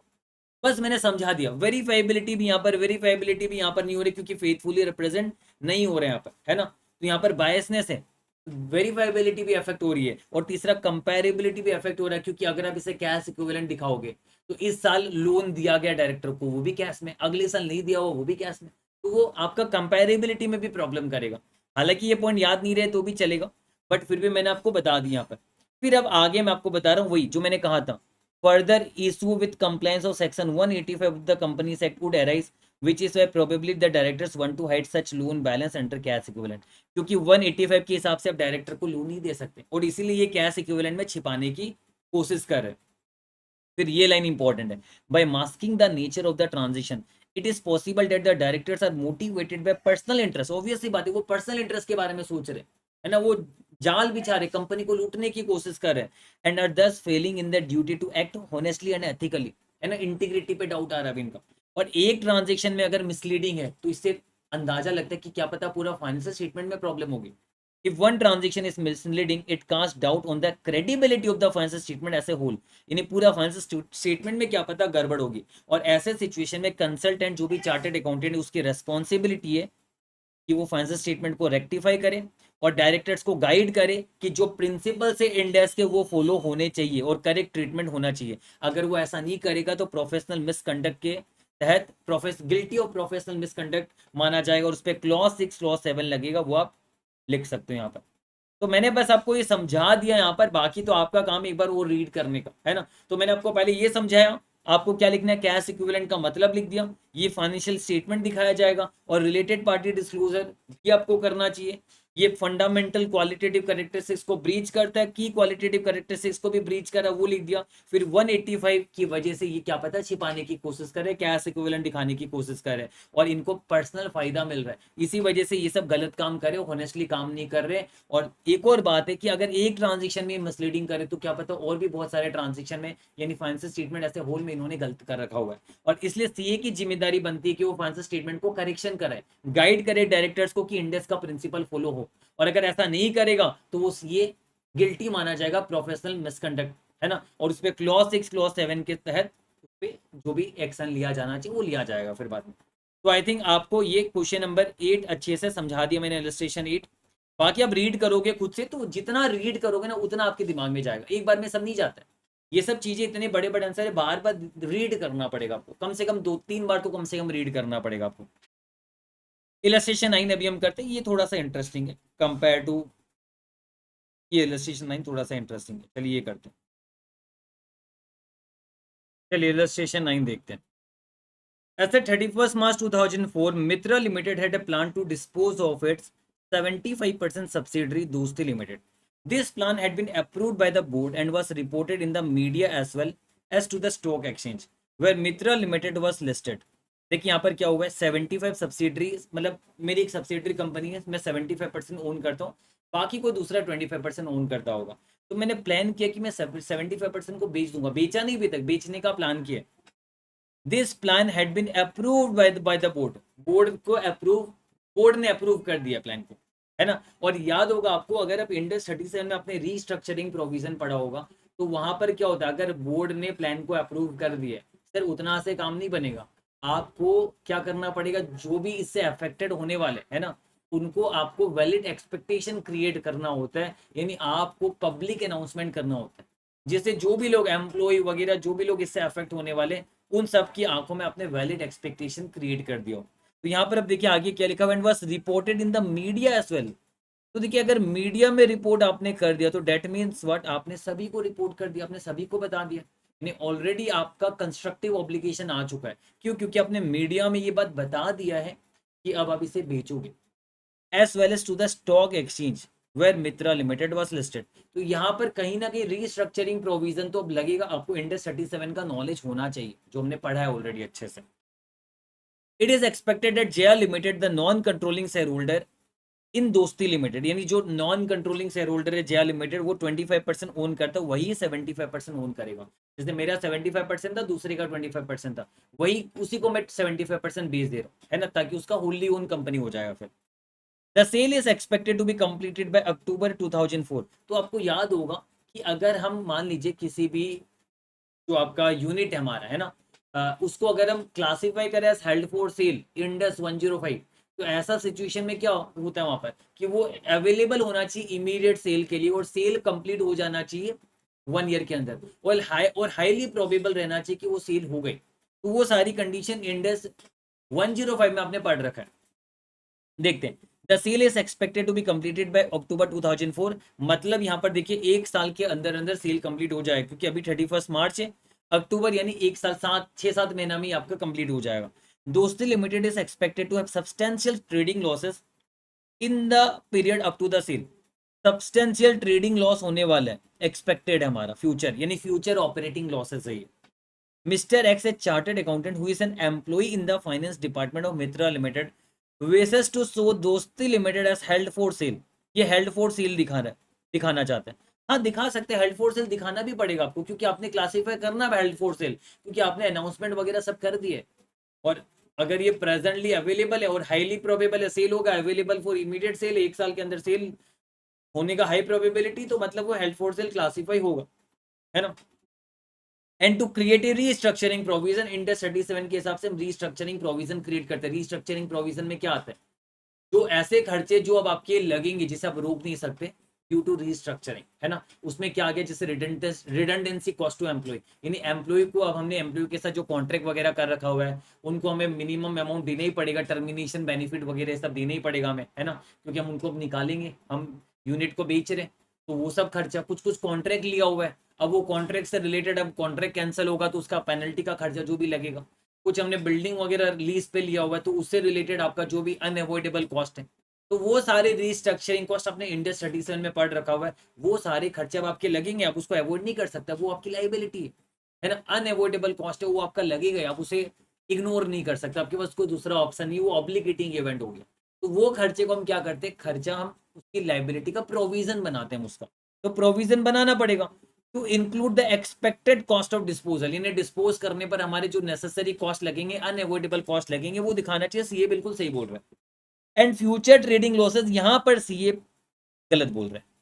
तो देखिए यहां से पता है हम क्या बोलेंगे, सीए को, देख सीए चार्टर्ड अकाउंटेंट, तो ये बात तो सही बोल रहा है कि क्लासिफाई करना चाहिए held for cell, restructuring provision दिखाना चाहिए, ये भी बात सही है, लेकिन फ्यूचर ट्रेडिंग लॉसेस का प्रोविजन नहीं बनेगा, क्योंकि वो तो फ्यूचर में होगा, हम उसको कहीं ना कहीं बिना ट्रेड करे हम चाहे तो रोक सकते हैं, इमीडिएटली डिस्पोज कर दो तो वो रुक जाएगा।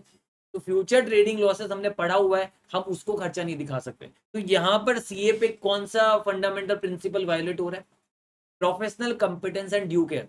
जहां पर ये दिख रहा है कि सीए प्रोफेशनली कंपिटेंट नहीं है, उसने अपना स्किल और नॉलेज को अपडेट नहीं किया, उसको जरूरत है ट्रेनिंग वगैरह की, क्योंकि उसको पता होना चाहिए कि फ्यूचर ट्रेडिंग लॉसेस आप जब रियल में आपका लॉस होगा तभी आप दिखा सकते हो, ये आपका कोई अनएवॉइडेबल कॉस्ट नहीं, आप इसको पहले से नहीं दिखा सकते।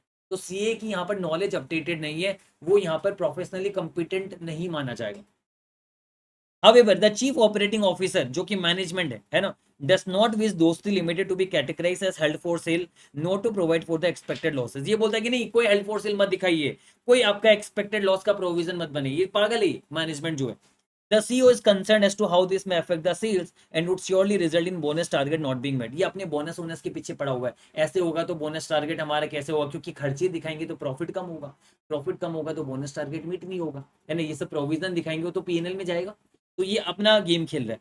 He has argued that as the management it is his duty to secure a high sales price to maximize the return। बोलता है कि मेरी ड्यूटी है शेयर होल्डर को मैक्सिमाइज रिटर्न देने के लिए, कोई ड्यूटी नहीं, अपना ये अपनी रोटी पका रहे हैं यहाँ पर, है ना, गलत काम करके आप प्रॉफिट मैक्सिमाइज नहीं कर सकते।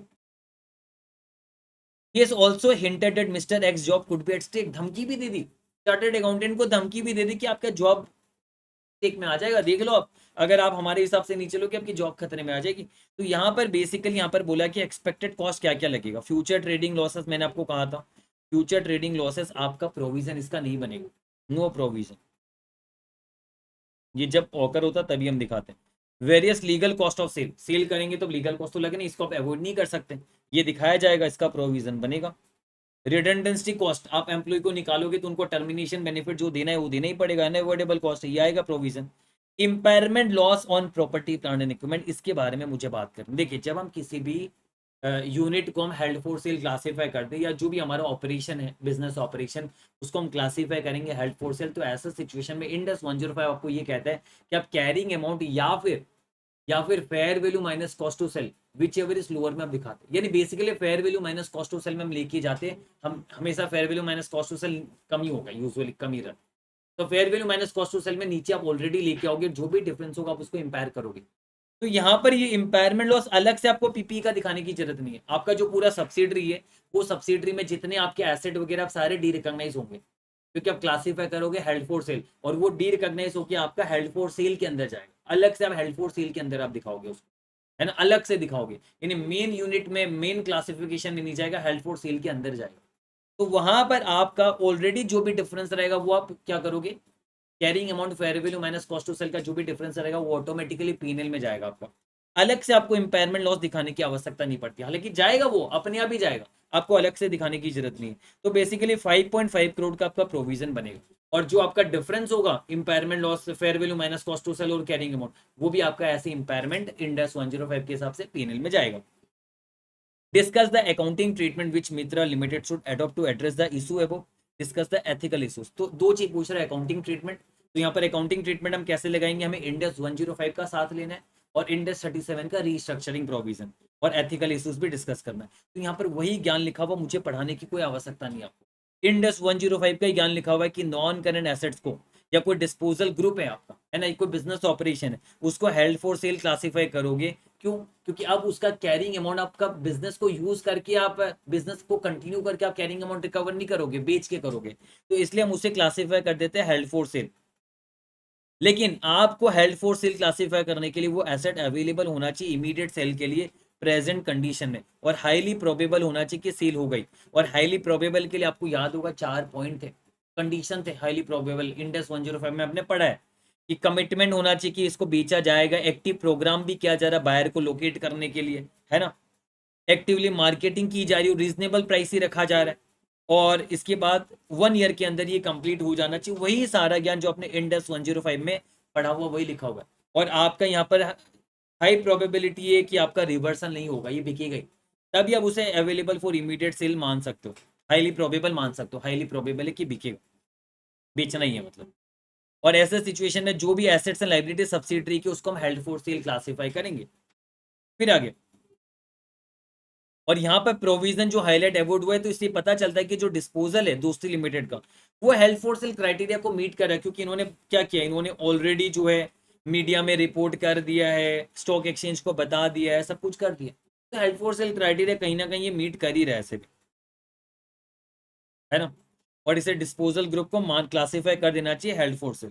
और वो डिसकंटिन्यूड ऑपरेशन का भी बात लिखा हुआ कि अगर ये मेजर कंपोनेंट है तो आप इसे डिसकंटिन्यूड ऑपरेशन मानोगे। और स्टेटमेंट ऑफ पीएनएल में याद है, हम profit and loss from continuing operation अलग से दिखाते हैं, profit and loss from discontinued operation हम अलग से दिखाते हैं, तो उसी का बात लिखा हुआ। इतना पढ़े मतलब नहीं, ऑलरेडी ये सब आपको आता है अगर आपने अच्छे से कंसेप्चुअल क्लास की हुई है तो। फिर आगे, इंडेक्स 105 के हिसाब से आप हेल्ड फॉर सेल क्लासीफाई करने पर आप उसे रिकॉग्नाइज करते हो lower of carrying amount and fair value less cost of sale, ये तो मैंने आपको ऑलरेडी बता दिया, है ना। और जो भी आपका इंपायरमेंट लॉस होता है फर्स्ट हम गुडविल में दिखाते हैं, बाकी प्रो राटा हम दिखाते हैं। इंपायरमेंट लॉस आपको पता है पहले गुडविल में चार्ज होता है, बाकी pro rata to other assets उसमें हम दिखाते हैं, तो सब कुछ आपको पता है। और फिर जैसे मैंने फाइनली बोला था 5.5 करोड़ का प्रोविजन बनाओगे, ऊपर मैंने आपको बता दिया था। तो देखिए वही सारा ज्ञान जो इंडेक्स 105 का ज्ञान पॉइंट नंबर ए में यही पूछा गया, अकाउंटिंग ट्रीटमेंट, तो वही ज्ञान लिखा हुआ है। अब आप खुद से रीड कीजिएगा, ये चैप्टर लास्ट में करना होता है, सब इंडेक्स का नॉलेज होने के बाद ये करना होता है, तब आपको मजा आएगा, पहले नहीं कर सकता अभी। फिर अब एथिकल बात की जाएगी, यहाँ पर एथिकल इश्यूज के बारे में डिस्कशन करेंगे। यहाँ पर आप देखिए, यहाँ पर सबसे पहले यहाँ पर ये लिखा हो कि मिस्टर एक्स ने कमिट तो किया सेवरल मिस्टेक। मिस्टर एक्स की मिस्टेक मैंने आपको ऑलरेडी बताया था। यहाँ पर इसकी मिस्टेक क्या हो गई थी कि इसने fail to recognise that there is no obligating event in relation to future operating losses, क्योंकि फ्यूचर ऑपरेटिंग लॉसेस में आपका कोई ऑब्लिगेटिंग इवेंट नहीं है, तो आप इसको रिकॉग्नाइज नहीं कर सकते। तो यहाँ पर चार्टर्ड अकाउंटेंट फेल हो गया, गलत बता रहा है। यानी इसने सीए से हमें उम्मीद रहती कि वो अपना वर्क को कैरी करेगा ड्यू केयर एंड अटेंशन के साथ में, है ना, लेकिन वो नहीं कर रहे। और इसलिए इसको अपनी नॉलेज को अपडेट करना चाहिए, है ना, जो भी एथिकल और प्रोफेशनल स्टैंडर्ड्स के हिसाब से अपने आप को अपडेट करो। और ऐसा करने के लिए अगर जरूरत पड़े तो आप रेगुलर ट्रेनिंग लीजिए, प्रोफेशनल डेवलपमेंट कोर्सेज वगैरह कीजिए। मतलब professional competition due care effect हो रहा है, जो मैंने आपको पहले बताया था। तो ये जो चार्टर्ड अकाउंटेंट है इसने यहाँ पर गलत बोला रिगार्डिंग फ्यूचर ट्रेडिंग लॉसेस, उसका खर्चा बुक नहीं होगा। इसकी नॉलेज में प्रॉब्लम, इसको अपने स्किल को अपग्रेड करना चाहिए, इसको नॉलेज अपनी बढ़ानी चाहिए, है ना, ड्यू केयर एक्सरसाइज करना चाहिए, अपनी नॉलेज को बढ़ाना चाहिए इसको, है ना। और वो कैसे बढ़ा सकता है, रेगुलर ट्रेनिंग और प्रोफेशनल डेवलपमेंट कोर्स वगैरह करके। और वही अगर हम चीफ ऑपरेटिंग ऑफिसर की बात करें तो ये तो एक प्रकार का दल्ला आप कह सकते हो, है ना, गलत आदमी है। इंटीग्रिटी अफेक्ट हो रही है इसकी, है ना, ऑब्जेक्टिविटी अफेक्ट हो रही है इसकी। तो वही चीज यहाँ पर लिखा हुआ है कि मैनिपुलेट करने की कोशिश कर रहा है जानबूझ के, इसका इरादा ही खराब है, क्योंकि ये प्रॉफिट को रिड्यूस नहीं करना चाहता है और ना ही ये रीस्ट्रक्चरिंग प्रोविजन बनाना चाहता है, और जो कि दोनों जरूरी है। इसका जो आर्ग्यूमेंट है कि रिटर्न को बढ़ाना चाहिए वो सही है, बट आप अपना ऑब्जेक्टिव और फेथफुल रिप्रेजेंटेशन को मत भूलिए, उसके कॉस्ट में आप ऐसा काम नहीं कर सकते, है ना, उसको दाव पे लगा के आप ऐसा गलत काम नहीं कर सकते। वही यहाँ पर ज्ञान लिखा हुआ है, वही ज्ञान लिखा हुआ है यहाँ पर। और इसमें ये ज्ञान लिखा हुआ है कि चीफ ऑपरेटिंग ऑफिसर कहीं ना कहीं बोनस टारगेट को मीट करने के लिए ऐसा गंदा काम कर रहा है वो। फर्दर ये क्या कर रहा है, ये डिसमिस करने की बात कर रहा है, चार्टर्ड अकाउंटेंट को डरा रहा है कि तुझे जॉब से निकाल दूंगा, और यहां पर ही अनएथिकली एक्ट कर रहा है, थ्रेटनिंग दे रहा है, जो कि आपका एथिकल प्रिंसिपल्स के खिलाफ है, अनएक्सेप्टेबल है, अनएक्सेप्टेबल है। तो यहां पर ये डायलेमा में, एथिकल डायलेमा में बोला कि अगर मैं सही करूं तो भी दिक्कत, गलत करूं तो भी दिक्कत, गलत करूंगा तो मैं ऐसे फंसूंगा एथिकली, सही करूंगा तो मुझे जॉब से निकाल देगा।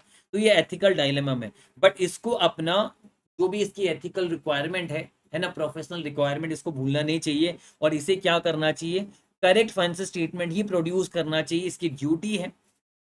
इसको चीफ ऑपरेटिंग ऑफिसर को अप्रोच करना चाहिए और उसको समझाना चाहिए कि भाई एथिकल प्रिंसिपल्स को मत भूल और सही जो नेसेसरी एडजस्टमेंट है उसको तू कर, है ना। और अगर सीए ऐसा नहीं करता है तो वो गिल्टी ऑफ प्रोफेशनल मिसकंडक्ट माना जाएगा और उस पर क्लॉजेस लगेंगे, जो अलग अलग क्लॉज है वो क्लॉज जैसे क्लॉज 1 लगा हुआ वो उस पर लगेंगे, है ना। तो वही चीज यहाँ पर आपको मैंने कहा ना, मैं आपको समझा सकता हूँ क्वेश्चन के साथ, बट आपके यहाँ पर नेसेसरी रिक्वायरमेंट, एक तो पहला रिक्वायरमेंट आपको इंडेक्स की नॉलेज होनी चाहिए और दूसरा आपको 2-3 बार इसको रीड करना ही पड़ेगा। ये आप जितना ज्यादा आप इसको रीड करोगे ना, सिंपल इंग्लिश लिखा हुआ है, किसी को भी समझ में आ जाएगा। आप इसको जितना ज्यादा रीड करोगे उतना आपको और क्लियर। बाकी मैंने अपने एंड से आपको अच्छे से समझाने की भरपूर कोशिश की है यहाँ पर।